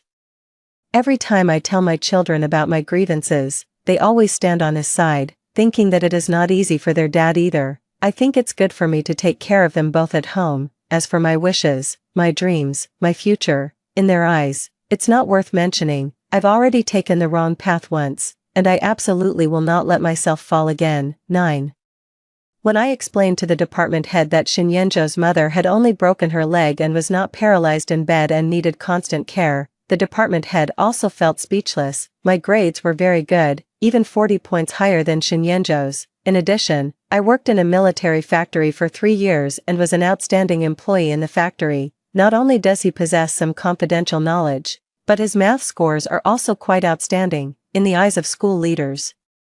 My abilities are definitely much better than those of Shinyenjo, who was admitted to university solely based on his grades. At this time, everyone is saying that women can hold up half the sky. Many scientists and researchers are women. Many women have even devoted almost their entire lives to scientific research. So the department head did not think that I should give up my future and help a man who was not as good as me just because I was a woman. When the department head asked about the slap marks on my face, of course I did not hide anything and told Director Su that I was beaten by Shinyenjo. Comrade Lin, you can stay here without worry and study hard. The motherland needs talents like you. You don't need to worry about other things. just go back without worry." With the school teacher's words, I finally felt relieved, as expected of a top university in the country. The teacher did not believe Shinyenjo's words just because of my gender and thought that I should give up my studies and go back to take care of the elderly. I thanked the teacher gratefully and returned to the classroom. I don't know how the school leaders handled the matter next. Anyway, after Shinyenjo was called away once, he never told me again when he came back that he wanted me to give up my studies and go back to take care of his mother. And I also devoted myself to the ocean of learning. It was more than half a month later when Shinyenjo stopped me again. "Lin Rui, how long are you going to make trouble? For so many days, you never asked me if I had enough to eat or if I was warm enough to wear. You even didn't wash my clothes. What on earth do you want to do?" I looked up. After looking at Shinyenjo for a while, I remembered that Shinyenjo had also come to school. I rubbed my sore eyes. "First of all, I didn't make a scene. Secondly, whether you eat well, wear warm clothes, or even wash your own clothes has nothing to do with me. I told you before, we're getting a divorce. If you've thought it through, we can go through the formalities right away. If not, please stay away from me. I still have a lot of books to read and I don't have time to chat with Shinyenjo about these trivial things." "Lin Rui, are you serious? Do you really want to divorce me?" Shinyenjo seemed very surprised. I thought I made it clear that day. I looked at him coldly. Shinyenjo couldn't believe it. "Just because I asked you to go back and take care of my mom, you want to divorce me? Even after more than half a month of school, you're still angry and ignoring me. Do you really need to?" Before I could say anything, someone called out from afar, "Student Shin." I looked up and saw a woman in a white dress with long black hair draped softly over her chest. She came in front of us and stood beside Shinyenjo. "Student Shin, this is my sister-in-law, right?" After saying that, he looked at me again, his eyes full of persuasion. "Sister-in-law, I heard that you left your mother-in-law behind and insisted on coming to school, and because classmate Shin advised you a few words, you are still angry. I'm not saying anything bad about you, but as a wife, you still have to be filial, otherwise, even a good man like Mr. Shin will become cold-hearted." Shinyenjo pursed his lips and said, "Lin Rui, is what you just said true?" Before I could say anything, the woman interrupted again, glancing back and forth between us with a curious look. "What are you guys talking about?" She looked at me curiously with her wet eyes. "Sister-in-law, what did you say? Why is brother Shin so angry?" "Good job. Just now it was classmate Shin, now he called her affectionately." I pulled the corner of my mouth. "Who are you? What does our conversation as husband and wife have to do with you? You're so eager to come up to me. Don't you have any thoughts about your elder brother Shin?" I sneered disdainfully. "The woman in front of me is called Anya. In the previous life, she was Shinyenjo's confidant in college. In my last year of promotion, she was the woman who made Shinyenjo do everything he could to eliminate me for her, Anya." But what I didn't expect was, in this life, Shinyenjo had only been in school for more than half a month, and he was already involved with Anya again. It seems that they are really destined to be together. Anya's originally curious and innocent look was rebuked by me. She was stunned for a moment, and then her eyes quickly filled with tears. How could you say that to me?" Anya looked at me in disbelief, then ran away wiping her tears in humiliation, a white dress fluttering in the wind. The thin figure looks like a piece of jade that will break at any time, which is heartbreaking. "Lin Rui, what are you talking about?" Shinyenjo looked at the woman running away with heartache, then turned around and started to speak harshly to me. Pa." I slapped him hard. He covered his face and looked at me in disbelief. "Lin Rui, what are you crazy about, Pa?" I slapped him again with my backhand. "Lin Rui." Shinyenjo was furious and raised his hand. I took a step back and said, "Shinyenjo, I'm at school, but you're flirting with other women. Aren't you afraid that I'll go to the teacher and report you?" Shinyenjo was furious, and I have nothing. We are just close friends. I almost vomited when I heard that. "Oh." I walked coldly past Shinyenjo and returned to the dormitory. Now that they haven't done anything too outrageous, I naturally won't say much, and I don't want to focus all my attention on them. Since Shinyenjo doesn't want to leave now, let's just drag it out. The first semester passed quickly, because I had outstanding grades and had worked in a military factory before. I took a secret mission before the holiday of the first semester and went to a research institute for a year. No one knows about this. Naturally, I didn't tell Shinyenjo about it. 11. A year passed in the blink of an eye. I returned to school only when my work at the research institute came to an end. I will graduate in half a year. I need to come back early to handle the formalities. After graduation, I will go directly to the research institute, as soon as I came back. My roommates who I hadn't seen for a long time were all surprised. We agreed to go to the cafeteria for dinner, but I didn't expect that as soon as I entered the door, I saw Shinyenjo and Anya sitting together intimately. The two of them were almost leaning against each other, their movements intimate, like a couple in love. My roommate looked at me awkwardly. Lin Rue, you don't know yet. Your husband Shinyenjo is a popular figure in school because of his excellent grades. There are many people who secretly like him. Look, that one is the one closest to her. I knew that my roommate was referring to was Anya. I nodded and said nothing. Shinyenjo has a good appearance and good grades. If it weren't for this, Anya in her previous life wouldn't have stayed single for his whole life. In the end, she almost became his white moonlight. It was just a matter between the two of them. But there were a lot of rumors in school. It's just because I, the real person, didn't say anything, so everyone just watched. But now that I'm back, I think the issue of my divorce with Shinyenjo should be put on the agenda. I took a wrong step and walked forward. Hey, are you eating? Shinyenjo and Anya paused, and both looked up at me at the same time. Lin Rue, Shinyenjo stood up suddenly. When did you come back? Where have you been this year? Compared to Shinyenjo's excitement, Anya had a calm expression. She stood beside Shinyenjo and looked at me with hostility. I heard that you two are always together in school, showing off. What do you think, Shinyenjo? Should we get a divorce? Shinyenjo's expression changed and he instantly distanced himself from Anya. Anya looked at me subconsciously. Are you really willing to get a divorce? Her roommates looked at her with disdain. Although nothing was said, she could understand the meaning. Anya's face turned red, but she still withstood everyone's mocking gazes and looked at me steadily, as if insisting on an answer. Do you really want a divorce? Shinyenjo wanted to say something, but when he saw the brave Anya, he seemed to be touched. He held Anya's hand tightly and looked at me. Okay, since you want a divorce, I'll grant you that. I nodded, and went with Shinyenjo to get a divorce certificate that same day. I went to the principal's office just after my divorce. I made a detailed report about the affair between Shinyenjo and Anya during the year I was away and gave it to the principal. Compared to Shinyenjo, a student who appears to have good grades but has bad behavior, the principal promised that he would give me a satisfactory explanation. A few days later, I heard that Anya had dropped out of school. Of course, before dropping out of school, she and Shinyenjo had already obtained a marriage certificate. My roommate is very gossipy. You don't know, the school clearly let them choose. Only one of them can stay, but that Anya actually took the initiative to say that she would drop out of school and let Shin stay. Tisk tsk, it's not easy for a family to raise a college student. She actually gave up her studies for a man so easily. I really can't understand it. I smiled bitterly and shook my head. She is not the only fool like this. It was me in my previous life. But in this life, it is Anya. But the beneficiary was Shinyenjo. It has to be said that whether in his past life or this life, Shinyenjo is a master of PUA, but after Anya left, Shinyenjo began to appear in front of me more frequently, no matter what he said. If I wasn't so stubborn and didn't understand him, he wouldn't have divorced me. 12. He always asked me indirectly where I had been during the year I disappeared and what my plans were for the future. I know that there has been a rumor in the school recently that 3 people will be selected to go to the research institute. I had great grades but disappeared for a year. This year, no one knew where I went. However, Shinyenjo was a bit more thoughtful.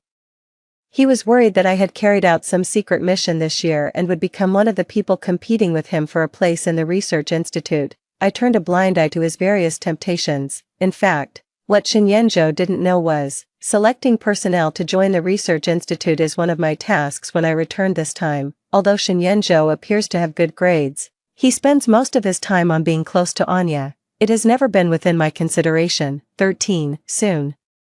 It was the day to announce the list. On this day, the school auditorium was full of people. Many people looked at the school leader sitting on the stage with trepidation. When the time came, the leader took out a list and read out the names of 3 people selected to join the research institute. Standing on one side of the stage, I saw Shinyenjo clenching his fists tightly. As Xiao Zhang's voice slowly fell, I saw Shinyenjo's face turn pale. Zhou Weigua, Zhongqing, Lu Jing.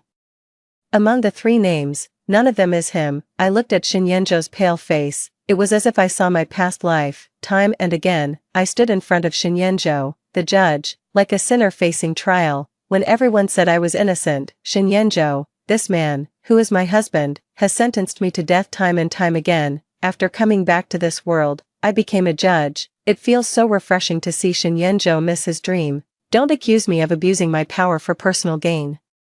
I selected 3 people from the list. Zhou Weiguo's grades are better than Shinyenjo's. Zhang Cheng's practical performance is better than Shinyenjo's. But Lu Jing is a returned talent, and he has core technologies that are better and more powerful than mine. Why should I choose Shinyenjo instead of someone like this? That would be my dereliction of duty. 14. Okay. These are the 3 people who will be entering the Research Institute this time.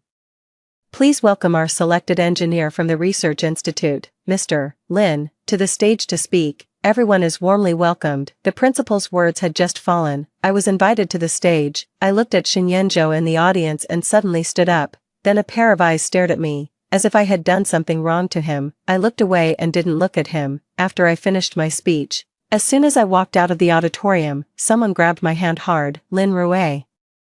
Shinyenjo's eyes were red. Why are you selected as a member of the Research Institute? Why did you choose these 3 and not me? You are seeking revenge, aren't you? You hate me for divorcing you and marrying you, aren't you? Do you believe that I will report you for abusing your power for personal gain? I shook off Shinyenjo's hand and said coldly, whatever. Behind him, Shinyenjo punched the wall heavily. Lin Rue, you will regret this. 15. That day, I was called to the office. In the office, Shinyenjo stiffened his neck, obviously very unconvinced. Comrade Lin, Student Shin is obviously very dissatisfied with this personnel selection. Not only did he come to me, he also sent a letter of complaint to the Research Institute, saying that you abused your power for personal gain. So, could you please explain to us why you chose the other 3 people instead of Mr. Shin? The principal glanced at Shinyenjo with a half-smile.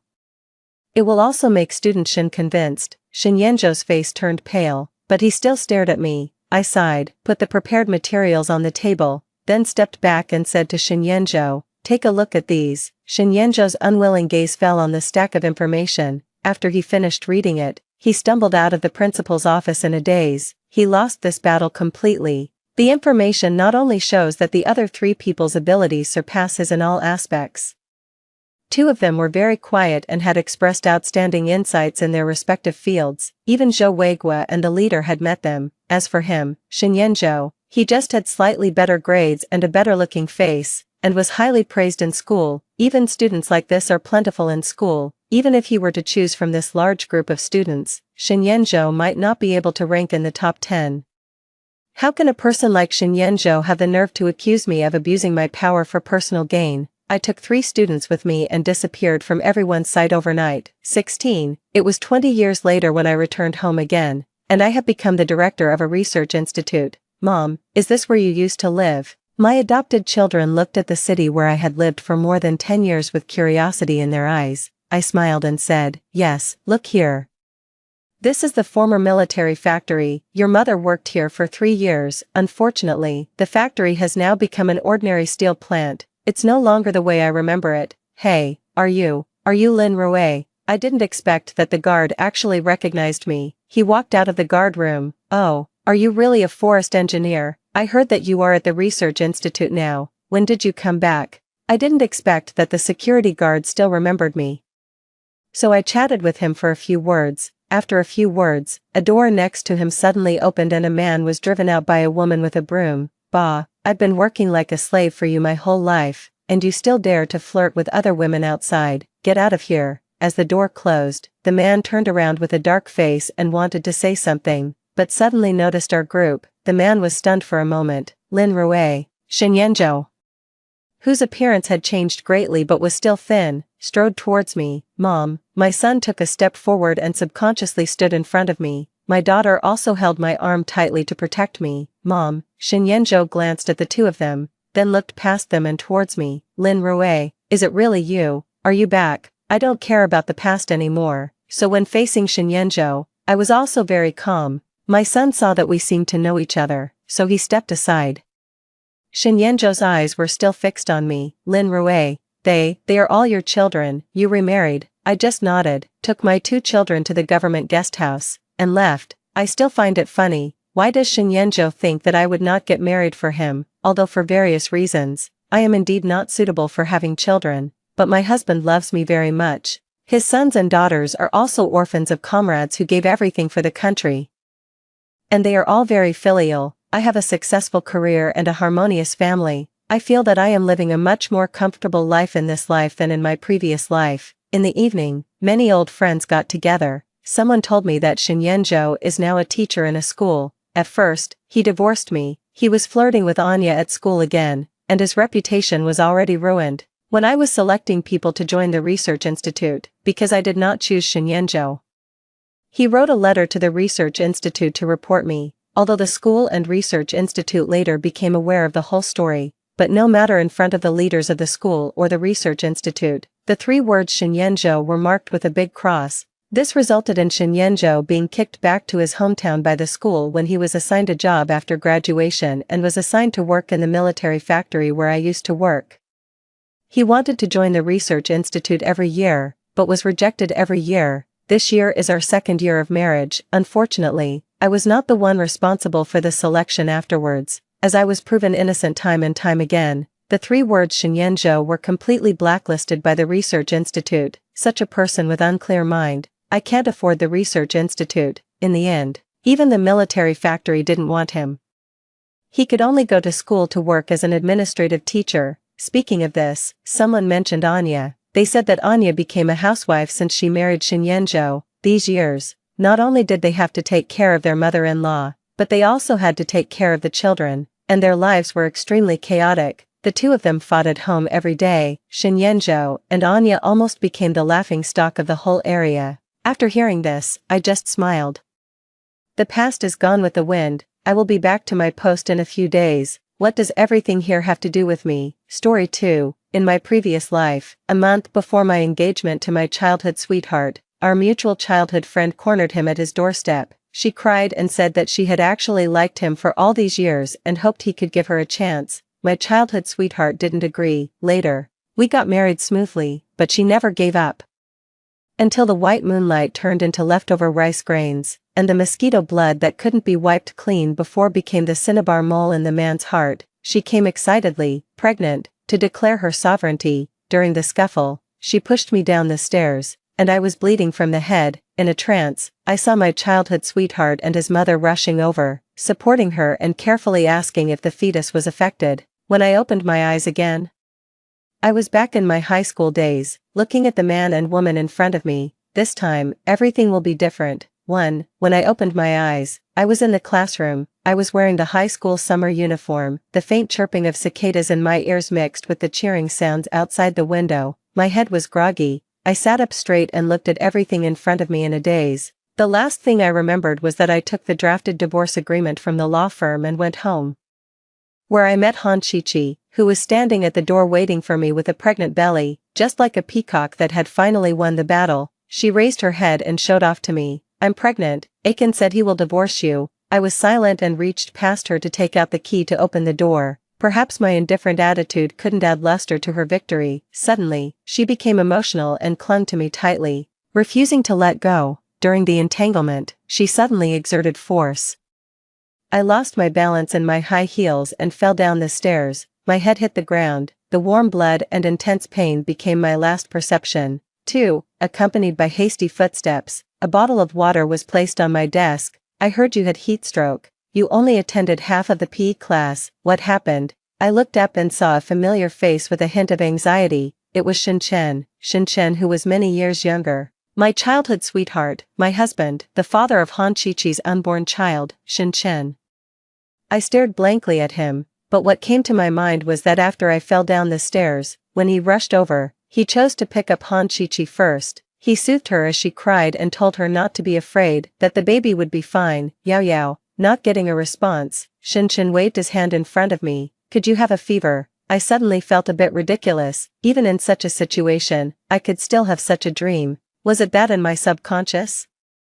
I was so pathetically eager to get his concern, I let out a cold laugh. Shinchen was taken aback. At this moment, another familiar exaggerated female voice came from the door of the classroom. Yao, are you okay? Hanchichi rushed in, looking full of concern. I heard you almost fainted from heat stroke. It scared me to death, but while she said she was worried about me, her body moved towards Shinchen's side, gently rubbing against his sleeve. I wonder why I didn't notice it before. I murmured, what? Both of them were taken aback at the same time. What a fool I was. I shook my head and smiled. I regarded Han Chi-Chi as my close friend, shared my secrets with Shinchen with her, invited her into the study group that Shinchen and I had, helped her with her schoolwork, and helped her improve from being at the bottom of the class to being among the top 100 students in the grade, even after Shinchen and I started dating, because she always said she missed us. We often took her with us when we went out to play. She even called herself the Stephen third wheel friend. I introduced boyfriends to her, all of whom were excellent boys, but she always said they weren't suitable. Why didn't I notice it earlier? In fact, she had liked Shinchen even before she became friends with me. On the eve of my engagement to Shinchen, she stood in the rain, crying, and cornered him at his doorstep, begging for a fair chance to compete.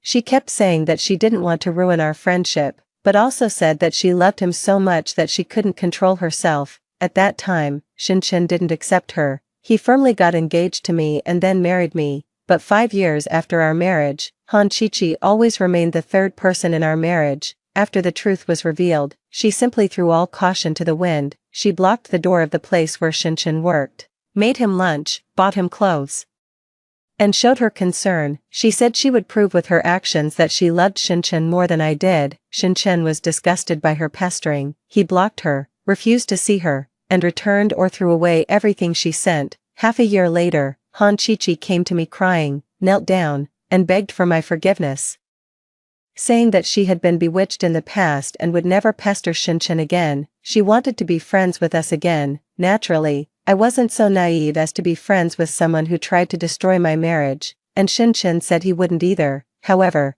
with the dual pressures of the trivial married life and the issue of having children, at every moment when there were small cracks in our married life, Han Chi-Chi was still like a pervasive virus, seeping in and affecting our lives. Shinchen started mentioning her more and more often and even began to miss her. He would talk about Han Chi-Chi's thoughtfulness during our quarrels, and also mention the cooking skills that Han Chi-Chi had practiced for him when the food didn't suit his taste. Finally, those small cracks that could have been filled originally became bigger and bigger because of the presence of the third person. When we had cold wars and quarrels, he started staying out all night. I couldn't tolerate the betrayal in the marriage and proposed a divorce, but he burst into tears and apologized to me, unwilling to agree. He said he loved me, but I knew that he couldn't let go of Han Chi-Chi anymore. He indulged in her obedience, compromise, tenderness, and flattery, so I went to a lawyer alone and drafted a divorce agreement. I wanted to get rid of this entangled and painful relationship. I made all the plans for my life after the divorce and was ready to go to another city to start a new life, but in the end, I was still pushed down by Han Chi-Chi. I was forced to witness that disgusting scene. 3. The class bell rang soon. In the afternoon, I looked at the familiar yet unfamiliar blackboard writing on the blackboard and the teachers who came and went on the podium. Finally, I realized one thing. This wasn't a dream, I had been reborn. Perhaps God took pity on me for my poor judgment of people in my previous life and made me reborn in the second year of high school when my friendship with Han Chi-Chi just began. Han Chi-Chi was a transfer student. She didn't get into our high school in the high school entrance examination. After staying in a third-rate high school for a year, her family spent money to transfer her here. Her grades were not good. Every time she ranked at the bottom of the class in the exams. She would always hide in the toilet and cry. High school is like a small society. Girls with poor academic performance are actually quite vulnerable to being bullied. Soon, some people began to make fun of her. They would deliberately lock the toilet door when she went to the toilet to cry, pour water on her head, and laughingly scold her as the silly crying Chi-Chi girl. It was me who saved her. I chased away those girls who bullied her and gave her my spare clothes. She cried and thanked me. Seeing her pitiful situation and fearing that she would be bullied again, I took the initiative to be friends with her. I was the president of the student union and had some prestige in the class and the school. My care for her made other classmates treat her better to some extent, and Shinchen, because of me, often took good care of her. When I was a child, my kind parents always told me that when you give someone a rose, your hand will be fragrant with its fragrance. I always remembered this sentence. From childhood to adulthood, I always tried my best to help everyone. Later, Han Chi-Chi timidly said that she wanted to improve her academic performance. so I invited her into the study group that Shin Chen and I had and helped her improve her grades and get into a 211 university in our local area. However, Shin Chen didn't perform well in the college entrance examination, because I was so infatuated with him and wanted to be with him. I gave up my dream school and applied to a 985 university in our local area. In my senior year of university, there was an opportunity to study abroad for a master's degree. Once again, for Shin Chen, I stayed. Now that I think about it, I was like a fool when I made those decisions. Fortunately, this time, everything has just begun, and it's still not too late. After a while, the bell rang for the end of the class. Shin Chen and Han Chichi walked towards me at the same time. Han Chichi said excitedly, "Shall we review English together in our study group today?" I stood up, picked up my school bag. "I'm going home now." Why do you suddenly want to go home? There are still 2 evening self-study classes." Han Chichi widened her eyes. "Are you still not feeling well after the heat stroke in the afternoon?" Shin Chen reached out his hand. "Don't tell me you really have a fever." I turned my head to avoid his hand. He was taken aback, and his hand hung in the air. "I'm a bit tired and I've asked the teacher for leave." "Then I'll send you back," Shin Chen said. "Wait for me. I'll go and tell the teacher." "No need." I picked up my school bag, and without waiting for him, I turned around and left the classroom. When I reached the downstairs of the unit in the residential area, I just happened to meet Shin's mother, who came down to take out the trash. When Shin's mother saw me, she immediately beamed with joy. "Oh, Yao Yao, why are you back so early today? By the way, come to Auntie's house later to have some shortbread cookies. They've just been made and are still warm." I looked at the woman in front of me. Once, I thought I had met the best mother-in-law in the world, but after marriage, because Shin Chen and I didn't have children for a long time, I suffered a lot of her disdain. Even later, it was she who kept urging Shin Chen to give it a try with someone else. "She has problems. She can't hold you back." When I was bleeding from the head, she and Shin Chen rushed over together. They didn't even spare a glance for me. Their hearts and eyes were only filled with the baby in Han Chi-Chi's belly. "Thank you, Auntie." I passed by her. "But I don't like shortbread cookies." 5. Under Shin's mother's surprised gaze, I closed the door of my house, looking at the books on the second layer of the bookshelf and then at myself in the mirror, who was 17 years old.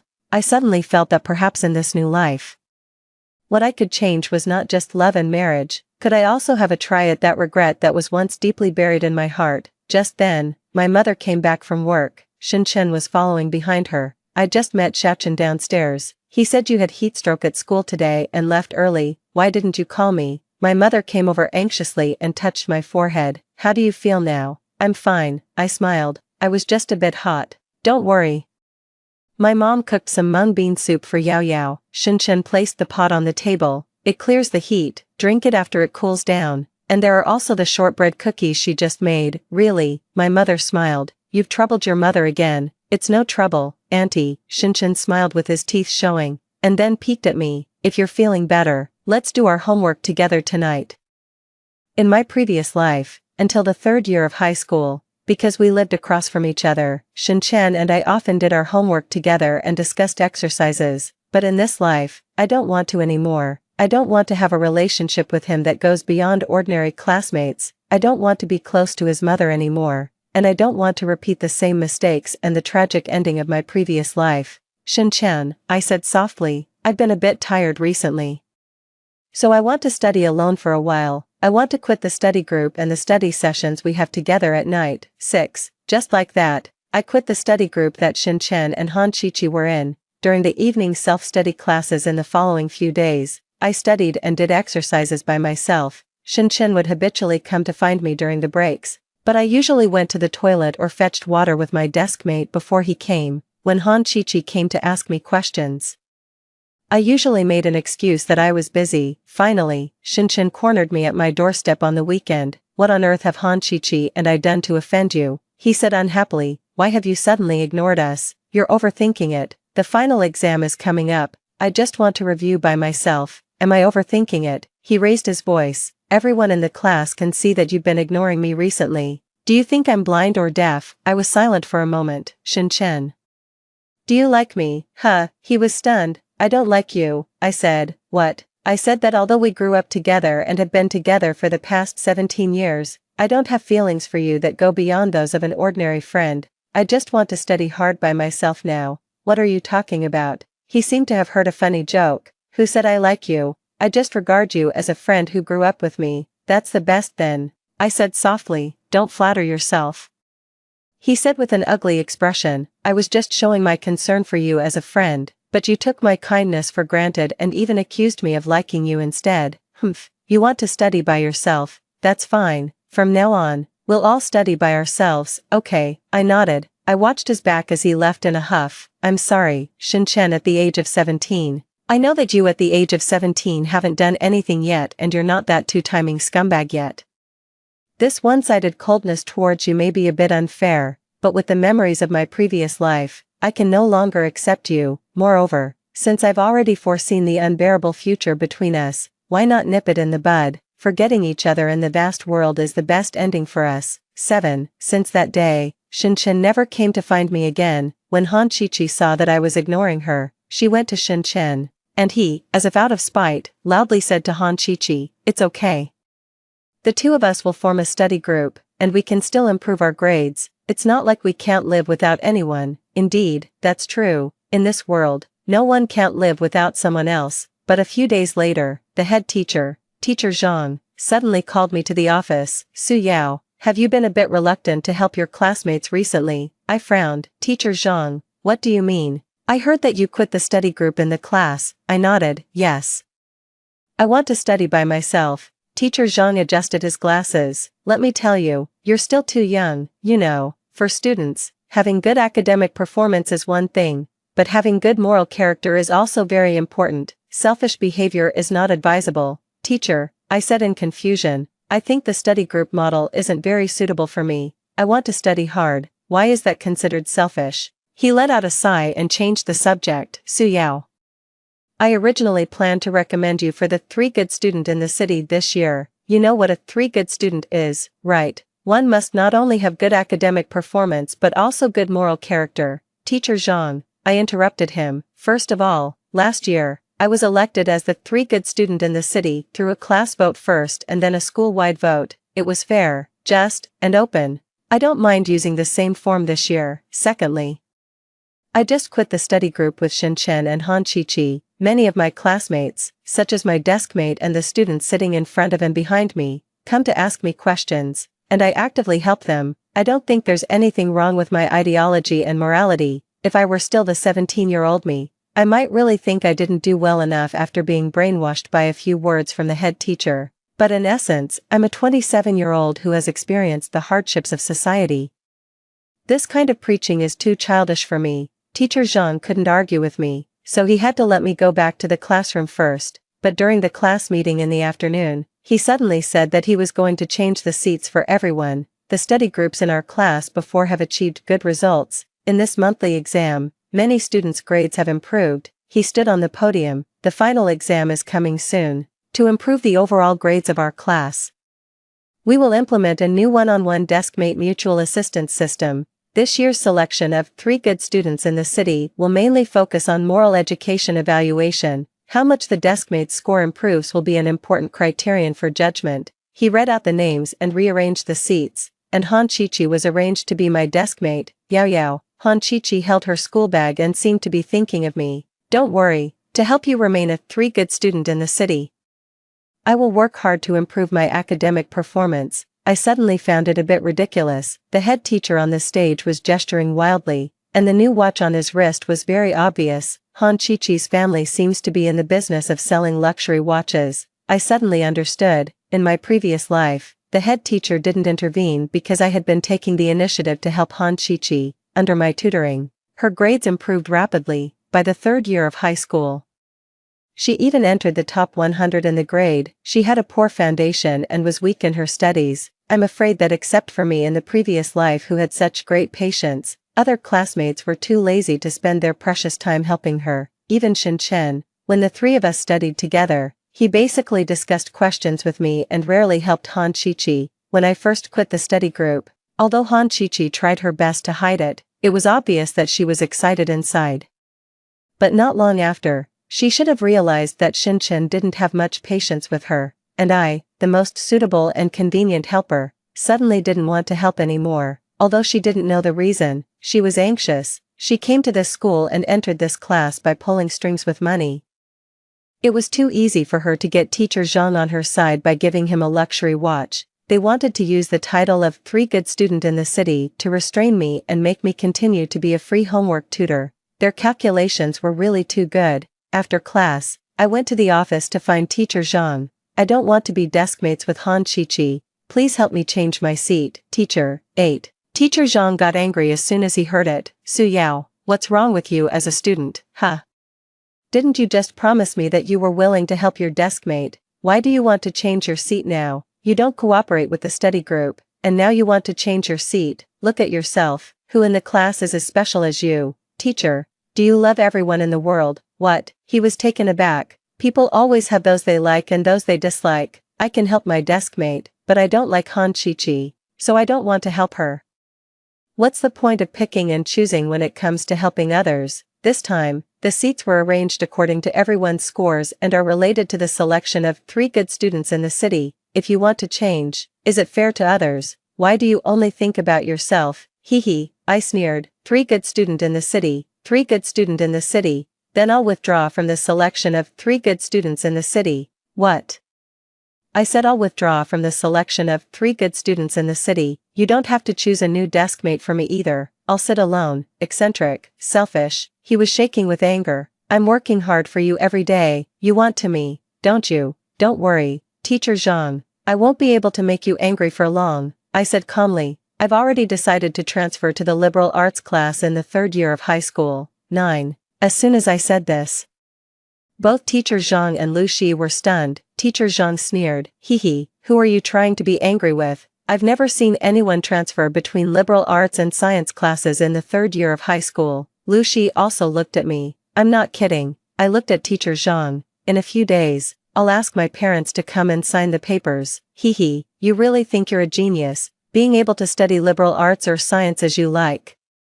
I ignored him and turned to walk out of the office. After going out, I could still hear Teacher Zhang's mocking voice. If she really transfers to the liberal arts class, I'll write my surname Zhang upside down. When I got back to the classroom, I moved my desk and chair to the last row of the classroom. Han Qiqi watched me move my things and then turned to look at Xin Chen. Her eyes were wet and red. It was as if I had bullied her.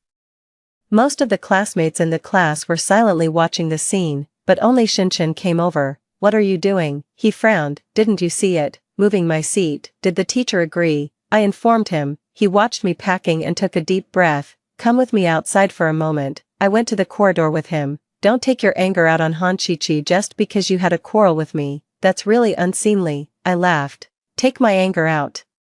Aren't you deliberately embarrassing her because I've been getting close to Han Qiqi recently? But Su Yao, you were the one who said you wanted to be just an ordinary classmate with me. We are just ordinary classmates. I just want to study quietly by myself. Xin Chen, I have no feelings towards you. I just find Han Qiqi noisy and don't want to waste my time helping her. That's all. After saying that, I wanted to go back to the classroom, but Xin Chen grabbed me. What's wrong with you?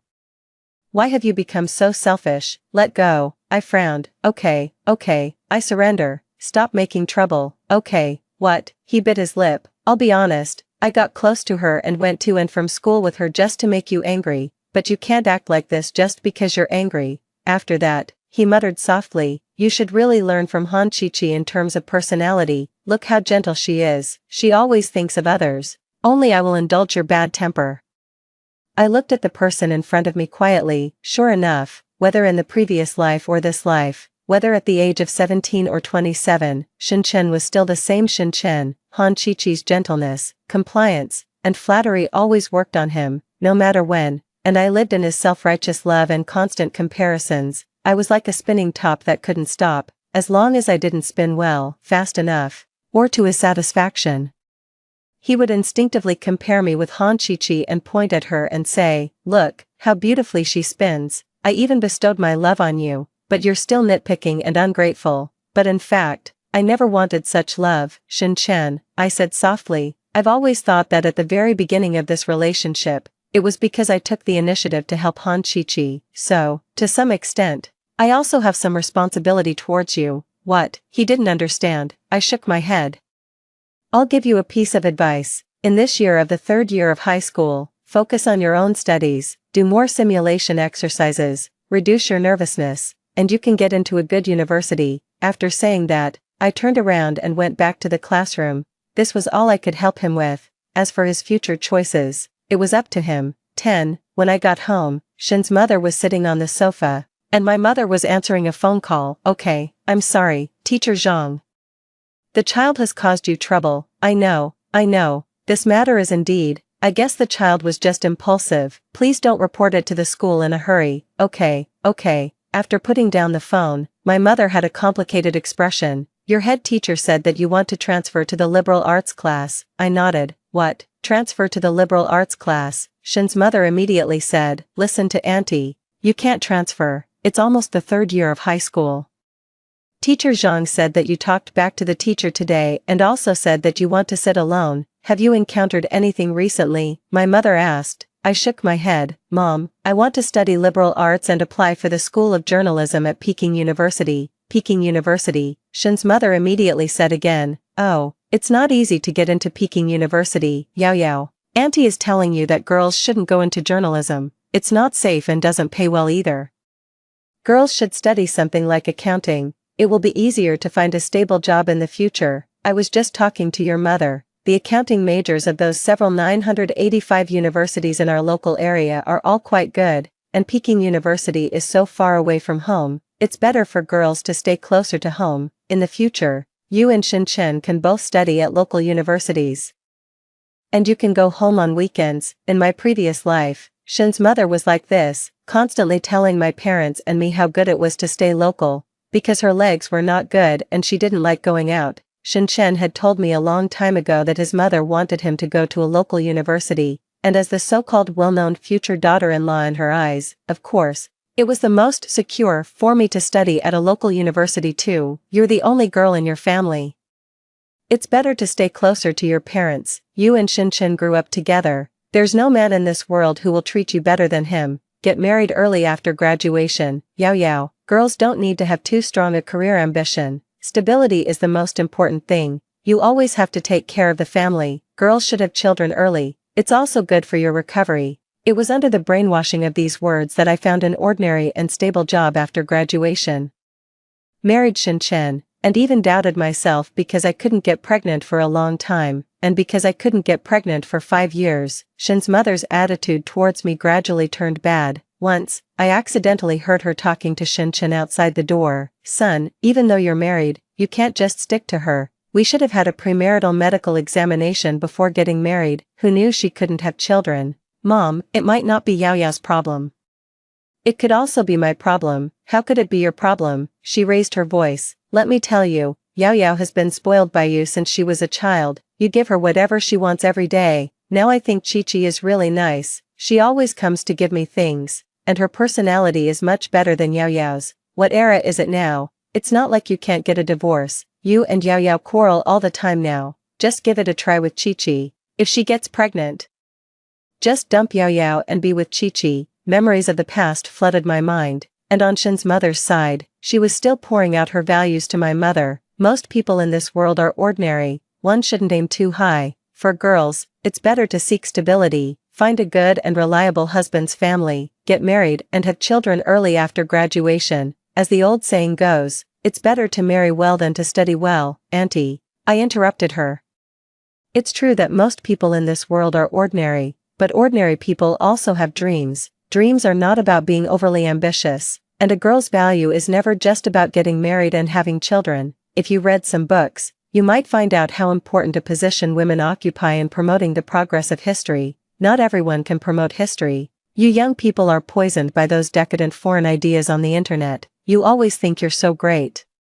She turned to look at my mother again. "Yao's mom, I told you before that you should pay attention to the child's ideological changes. Once she's brainwashed, it's really scary." I sneered. "Auntie, is it the internet that's brainwashing me? Or are you brainwashing our whole family?" "You child, what are you talking about?" Her face suddenly changed. "You come to my home when you have nothing else to do and tell my mom that girls shouldn't marry far away.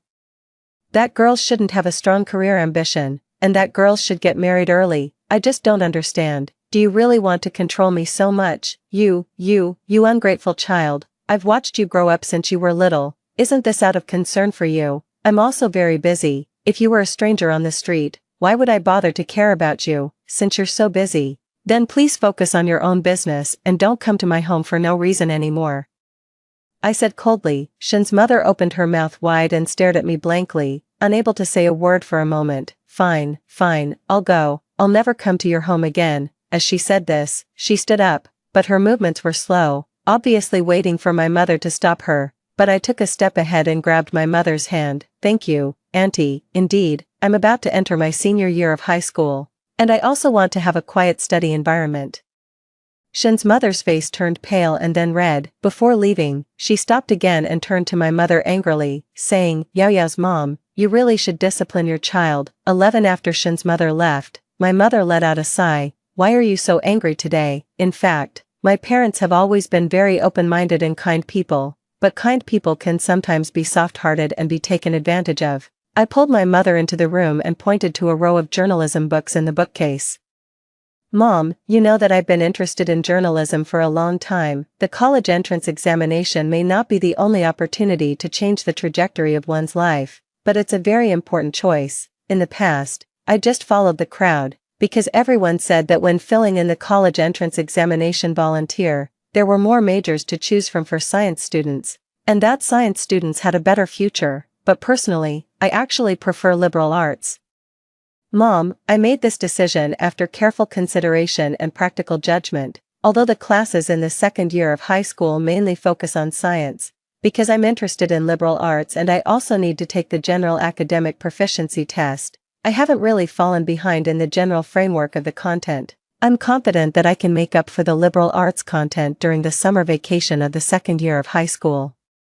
I really want to transfer to the liberal arts class and strive for my dream, to aim for Peking University. This decision may be a bit risky, but I'm willing to do my best to take a chance. My mother looked at me silently. After a while, she patted my shoulder and said, well, when I come back tonight, I'll discuss it with your father. I hugged her tightly. Thank you, Mom. In the evening, I had a long talk with my parents. The next day, my mother took me to Teacher Zhang's place to sign the papers. Nowadays, students are acting recklessly, and parents are following suit. It's quite ridiculous, he said in a sarcastic tone as he watched my mother sign. Teacher Zhang, my mother smiled. As parents, we think we should support our child's decision and believe in her, instead of pouring cold water on her. Walking out of the office, I felt very happy and relaxed. Maybe I won't necessarily succeed in the end, but I have parents who support me and I've made the choice I wanted. 12 On the first day of the senior year of high school, I met Lu Shi at the door of class 1 of the liberal arts department.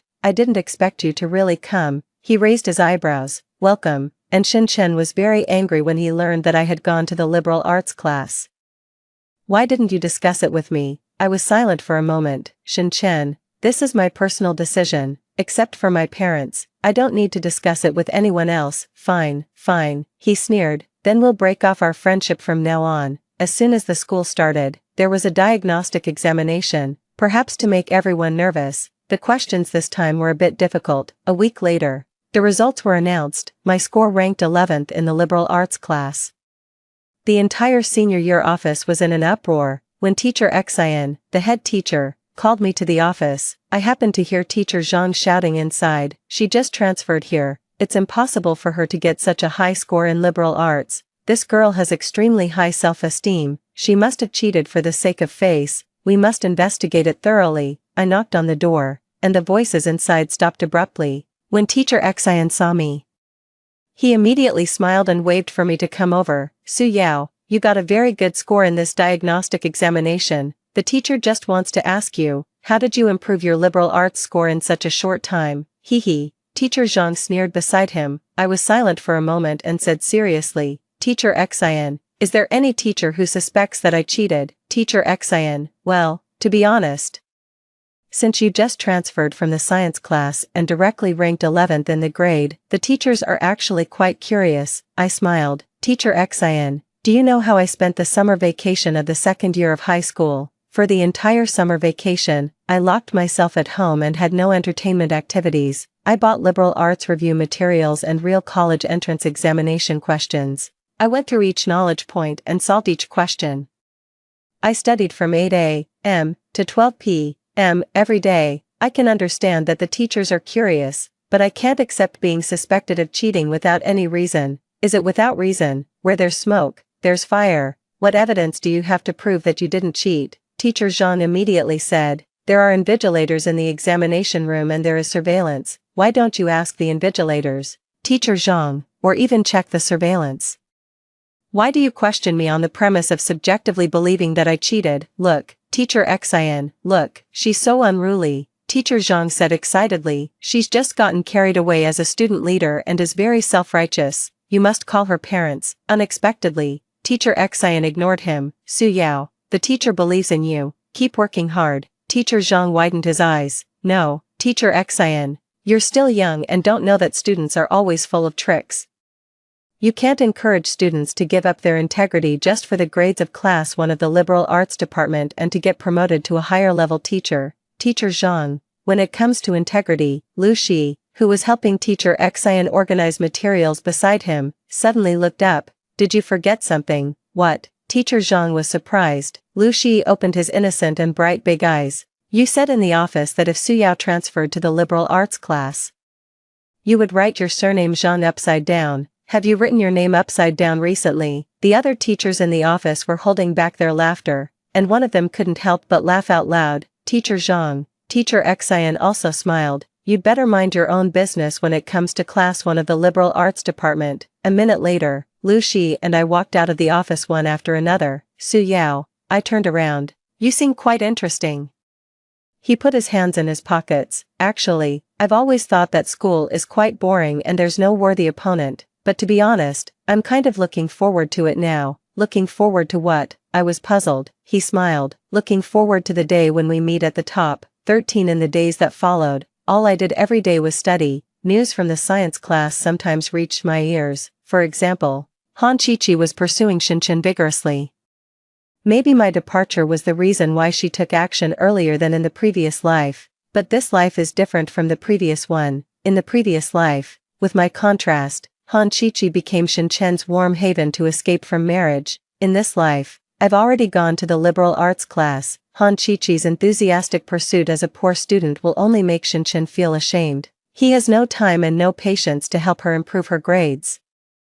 And love and the warmth of the opposite sex are not necessities in the high-pressure senior year of high school. Han Chichi has once again become the laughingstock of the whole grade, but I didn't expect that she would take out her anger on me for Shinchen's indifference towards her. In the past 2 weeks, several girls sitting on my left have always chatted loudly while I'm studying. They were the same girls who had bullied Han Chichi before, and now it seems that the target they want to bully has become me. I saw once after school that Han Chichi was walking with them in a mysterious way. Now, each of them is wearing an exquisite lady's watch on their wrist, and during a break, these girls, perhaps under someone's instruction, actually blocked me in the toilet cubicle and poured a basin of cold water on me, making me wet from head to toe. Retribution will come. It's just a matter of time, one of the girls said with a laugh. I stood silently in the toilet cubicle. After the door was opened from the outside, I borrowed a towel and went to the hygiene teacher to dry my clothes. Then I went back to the toilet sink, picked up the bucket beside it, and filled it with a bucket of water. When I carried the bucket into the class, those girls were chatting happily. I walked over, lifted the bucket, and poured a bucket of water on them. Ah, they screamed. Is that all you can do? I smiled. I'm really sorry. I've always been the kind of person who repays a kindness many times over. You crazy woman, they shouted. We're going to tell the teacher. I'm the one who should tell the teacher. I sneered. What era is it now? You're still playing this boring bullying game. If you have the guts, don't sit here. One of the girls shouted. I just want to affect you. I just can't stand you. You're not the student union president this semester anymore. Don't talk to me in that official tone. We're not afraid of you. It spread all over the grade. You shameless cheater. Who do you think you are? So noisy. A voice suddenly came from the back of the classroom. The whole class fell silent. Lu Shi lazily sat up and walked over to ask, You don't want her to sit here? A girl wiped the water from her forehead and replied, Yeah, she bullied us. And Lu Shi, you know she's a cheater. Right, we don't want to sit with someone of bad character. After saying this, several of them had a look of anticipation, waiting to see the fun. Oh, Lu Shi nodded and turned to ask me, Actually, I also think your study environment here isn't very good. After all, birds of a feather flock together. You don't have to prove that you can stay untainted in such an important moment of senior year. Do you want to consider being my deskmate? What? I was stunned. And the other girls were also stunned. After all, on the first day I came to this class, I heard that Lu Shi is a good student, handsome, and has a sharp tongue. Before, there were also girls who tried to be his deskmate and get close to him by asking questions, but usually, they were made to cry by his sharp words in no time. Over time, no one dared to get close to him, and his deskmate position has always been vacant. This is probably the first time that a top student has taken the initiative to invite someone to be his deskmate. Anyone who doesn't go is a fool. Okay, I nodded. Let's go. He helped me pick up my school bag. Just like that, the two of us, under the gaze of the whole class, moved my seat next to his. 14 of course, with the personalities of Han Chi-Chi and those girls, they probably won't let it go so easily. To avoid any unexpected problems at this crucial moment. Just as I was hesitating whether to ask my father to pick me up after the evening self-study in the future, Lu Shi suddenly said, "When I helped teacher Xian organize materials last time, I saw that your home is on Feng Street." "No, 15, right," I nodded. "My home is just one street behind yours. The evening self-study will last until 9 p.m., starting next week. Do you want to walk with me for company?" "That would be great. Also, in your last monthly exam, you ranked 11th, right?" "Yeah." "Ranking 11th won't get you into Peking University." He threw over a notebook of wrong questions. "I don't look at the questions in this notebook anymore. If you want, you can refer to it." At this time, the bell for the end of the self-study class rang. He stood up, picked up the basketball, and walked outside. "Lu Shi," he turned around. "I heard from others before, you're not usually the type to meddle in other people's business." "Yeah, but you're not someone else now," he said lazily. "What?" He curved his lips into a faint smile. "Please give me more guidance in the future." Deskmate, 15. The notebook of wrong questions of a top student is more useful than any review materials. In the following month, I studied even harder, summarized problem-solving ideas and methods, and in the first monthly exam of senior year, I rushed to the 8th place in the grade. The rumor that I cheated in the diagnostic examination was dispelled on its own. And my relationship with Lu Shi gradually became closer. The results of this year's city evaluation came out. Although Class 1 of the science department didn't sign me up for the 3 good student, the teacher from the student affairs office signed me up for the outstanding student cadre, and I got the honor as expected. I heard that when the results were announced, Teacher Zhang smashed his outstanding teacher cup in the office. After National Day, the school held an autumn sports meeting. On my way to fetch water, I suddenly saw Teacher Zhang and Han Chi-Chi standing behind the teaching building with a man in a sneaky way. I thought for a while and secretly slipped into an empty classroom on the first floor. Squatting under the window, I pressed the recording button on my phone. "Teacher Zhang, Chi-Chi's current grades are not good enough to get into a top university in China, as I mentioned to you last time. See if you can boost her regular grades a bit. This way, it will look better when we apply to foreign universities for her." "Got it. It's too difficult to pull off a substitution in the college entrance examination now, but I can still help with the regular grades. Thank you so much. The teachers we hired outside didn't work out. It would be best to arrange a few good students to tutor her. If her college entrance examination grades can improve, that would be the best." The previous one. "That Su Yao was too disobedient. Don't mention it. I've already pushed her to the liberal arts class. I'll choose another candidate. That girl always makes my daughter unhappy. Don't worry, I'll find another opportunity in the future to teach her a lesson and give her a disciplinary action or something. It's not a difficult task." Okay, please accept this watch." "Oh, I really shouldn't. Always making Mr. Han spend money." "It's nothing, really." After the footsteps outside the window faded away, my palms were sweating. I stood up. Just as I reached the classroom door, I heard a voice, snooping so blatantly. "Aren't you afraid of being seen?" All the hairs on my body stood on end. I looked up and saw Lu Shi. "You scared me to death. What are you doing here?" I widened my eyes. "You're asking me." He was both amused and annoyed. "If you want to be an undercover journalist, you should learn the basic skills first. You didn't even close the classroom door and just squatted there in the corner so openly. Are you afraid that passersby won't see you?" "Ah," I opened my mouth. Then, "Did anyone see, you fool?" "Of course not." He folded his arms across his chest. "I've been standing guard here all along." 16. The next day, Before the whole school's morning exercises, a strange recording was suddenly played on the radio station. The protagonists of the recording were Zhang Jiang, the head teacher of Class 1 of senior high school in science, and Han Qiqi's parents. Lu Shi, the director of the radio station, said it was a live broadcast accident. I received a mysterious voice recorder. He spread his hands. I originally wanted to listen to the content inside with everyone, who knew the microphone wasn't turned off at that time. Teacher Zhang was suspended from his duties and all his were revoked. And this recording, because some students recorded it and posted it online, became a trending topic in less than an hour. The all-knowing netizens turned into Sherlock Holmes one by one. Not only did students who had been taught by teacher Zhang in the past accuse him of treating wealthy students differently back then, but they also dug up Han Qiqi's family to the bottom. Isn't this the family that sells fake watches? I bought a fake watch from their store too. They said it was second-hand.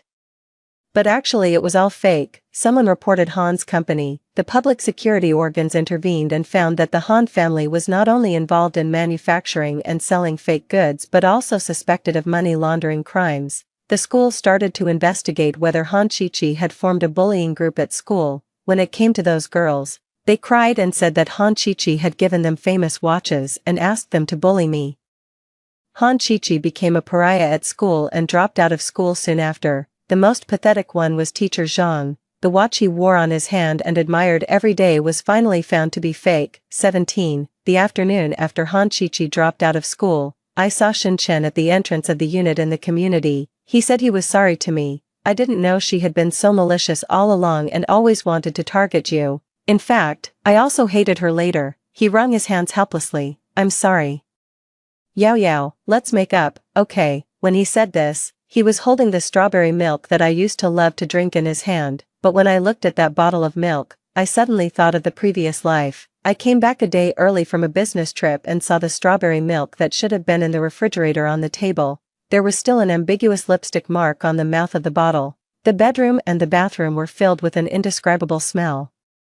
It was obvious that the two people after their joy were in a hurry to go to work and didn't clean up in a hurry. After being reborn, I never drank strawberry milk again. A feeling of nausea welled up in an instant. I turned my head and couldn't help vomiting. Shen Chen was frightened and hurriedly came up to pat my back, but I stopped him. Sorry, I tried to calm myself down. I don't like this milk anymore. Then I'll change it. He stammered. I shook my head. It couldn't be changed. And we couldn't go back either. Shen Chen, I forced a smile. We'd better not see each other recently. I wish you success in the college entrance examination in advance. Everything goes well. Is it because of Lu Shi? He suddenly said. What? You've fallen in love with Lu Shi, so you chased after him to the liberal arts class. Now you two sit together and go home from school together. Isn't that right? He raised his voice. Shen Chen, Lu Shi and I are just classmates. I told you. I just want to study hard now. He sneered. Childhood sweetheart can't beat the new arrival. Right. He threw the strawberry milk aside. I really didn't expect you to be this kind of person. A lot of girls like Lu Shi. He won't be a good choice. He had a sullen face. Su Yao, if you don't choose me, you'll regret it one day. 18. After that, when Shen Chen saw me again, he was like a stranger. He seemed to be competing and also fully immersed himself in the intense study. His monthly exam results were getting better and better. Shen's mother showed off intentionally or unintentionally in the community more than once. With these grades, basically any 985 university in the country can be chosen. At the end of the first semester, my grade stabilized at the second place in the grade. The second semester also passed quickly. The first, second, and third mock exams passed. After May, it was the time for the college entrance examination in June. I felt that I performed well. After the exam, I briefly compared the answers with Lu Shi and basically had an estimate of my score. There should be no problem for both of us to get into Peking University. When the scores came out, it was indeed the case. Lu Shi, as expected, got the first place in the city, and I was the 8th place in the city. Both of us received offers from several schools. I applied for the School of Journalism at Peking University. And Lu Shi applied for the School of History at Peking University. I heard that Shen Chen also did well in the exam and got into the best 985 university in the local area, which was much better than the school in his previous life. But I heard that he got sick right after the college entrance examination, and Shen's mother took care of the college entrance examination application process. Coincidentally, Shinchan's and my entrance banquets were arranged in the same restaurant on the same day. Shinchan and Shin's mother were standing at the entrance of the banquet hall opposite us. Shin's mother had a beaming face, but Shinchan didn't even shave his beard and looked listless. Oh, choosing a school is not as important as choosing a major. The major I carefully selected for Shinchan is finance. Only by studying finance can he make a lot of money in the future, Shin's mother said, looking at our side intentionally. Just like the two students from Peking University in their school this year, one studies journalism and the other studies history. Although the school is the best in the country, they won't be able to find jobs in the future. My mother was about to go up and quarrel with her when I quickly stopped her. What kind of person is she? I've been friends with her for so many years. Can other schools compare with Peking University? Don't be like her. I patted my mother's back to soothe her. Let me tell you, with Shinchan like this, girls will line up to date him in the future. I'm already worried about how to choose a daughter-in-law now, Shin's mother continued. When she got excited, she pulled Shinchan. Shinchan, didn't I tell you to bring the admission notice? Take it out quickly and show it to your aunts. Shinchan shook his head, his eyes suddenly met mine in the distance. For some reason, his eyes were full of sadness. Oh, why are you shaking your head? Shin's mother snatched Shinchan's bag, but she didn't hold it steady and all the things in the bag fell out. An old lady enthusiastically helped pick up the things on the ground. Oh, is this the admission notice? What does it say? Azoospermia. This, Immediately several people gathered around. One of them covered her mouth in surprise. Oh, Shinchan, you can't have children, then it will be difficult to find a partner in the future. What are you talking about? Shin's mother snatched the inspection report. This, she turned around in disbelief. Shinchan, what is this? When did you have this examination? Oh, it's a misunderstanding. The child made a fake one by himself, she quickly said to everyone. It's not fake, Shinchan suddenly said. I have azoospermia. I can't have children. What are you talking about? Shin's mother was so angry that she slapped him on the back. Go inside now. Shinchan smiled self-deprecatingly. Amid Shin's mother's shouts, he walked out without looking back. 19. Suddenly, I realized one thing. Shinchan. I chased after him. He turned around, his eyes filled with tears, and his voice was hoarse. Yao Yao, you also remembered the things in the previous life, right? I said calmly. He didn't answer, but suddenly rushed forward and hugged me tightly. I had a very long dream. His tears flowed down and he spoke incoherently. In the dream, I betrayed you. I thought I had a child with her, but that child wasn't mine. You were pushed down the stairs by her. I didn't save you in time. Later, I found out that the child wasn't mine. I quarreled with her and she picked up scissors and stabbed me. So that's how it was, in the previous life. Shinchan had never gone for an examination, but actually, I had gone for an examination. The examination results showed that I had no fertility problems, but before I had time to tell Shinchan, I discovered the fact that he had an affair with Han Qiqi. I'm sorry, Yao Yao, but that was just a dream, right? He cried bitterly. I won't treat you like that. I will never treat you like that. We still have a chance. Everything now still has a chance. This time, let's be good, okay?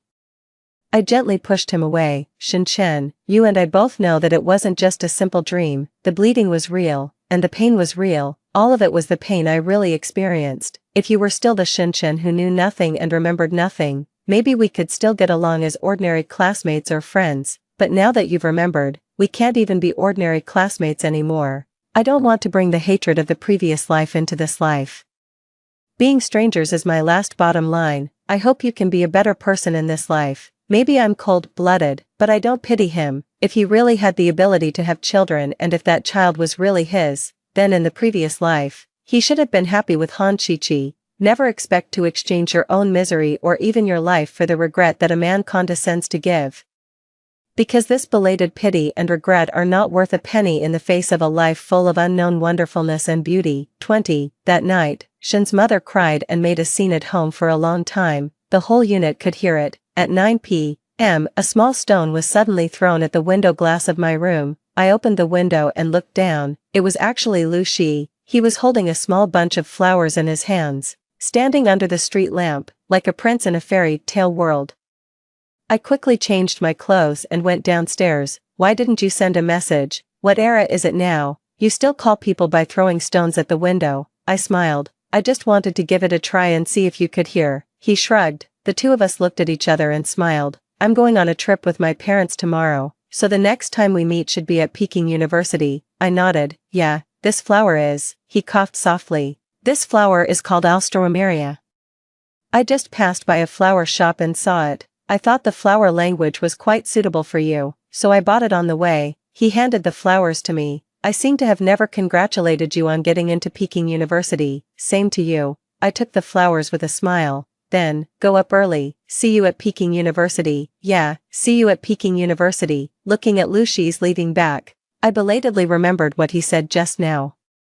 He said that the flower language of Alstroemeria was very suitable for me, but he didn't say what the flower language was. I opened my phone and typed. The answer popped up quickly. The flower language of Alstroemeria, friendship, looking forward to reunion, and rebirth, 21. In September, I reported to the School of Journalism at Peking University. The old professor gave us the first class. If any one of you wants to make a lot of money in the future, it's still not too late to apply for the major transfer exam now. He smiled. As journalists, you should always keep in mind one thing, and that is your social responsibility. To study journalism, there are also many skills to master: interviewing, writing, layout, video production. I was extremely busy, and Lu Shi was also very busy. He was still a man of the hour at school and was a dazzling presence even at Peking University, which was full of talents. Even some girls in my class knew that I was a high school classmate of his and asked me if I could introduce them to him. I went to ask Lu Shi excitedly, but he refused decisively. Why don't you get to know her? That girl is really nice. I don't want to. Many girls are asking what kind of girlfriend you're looking for. He didn't even look up. I don't want to find one. Why? I was puzzled. Aren't you not looking for one either? He said, I'm just too busy. It's the same for me.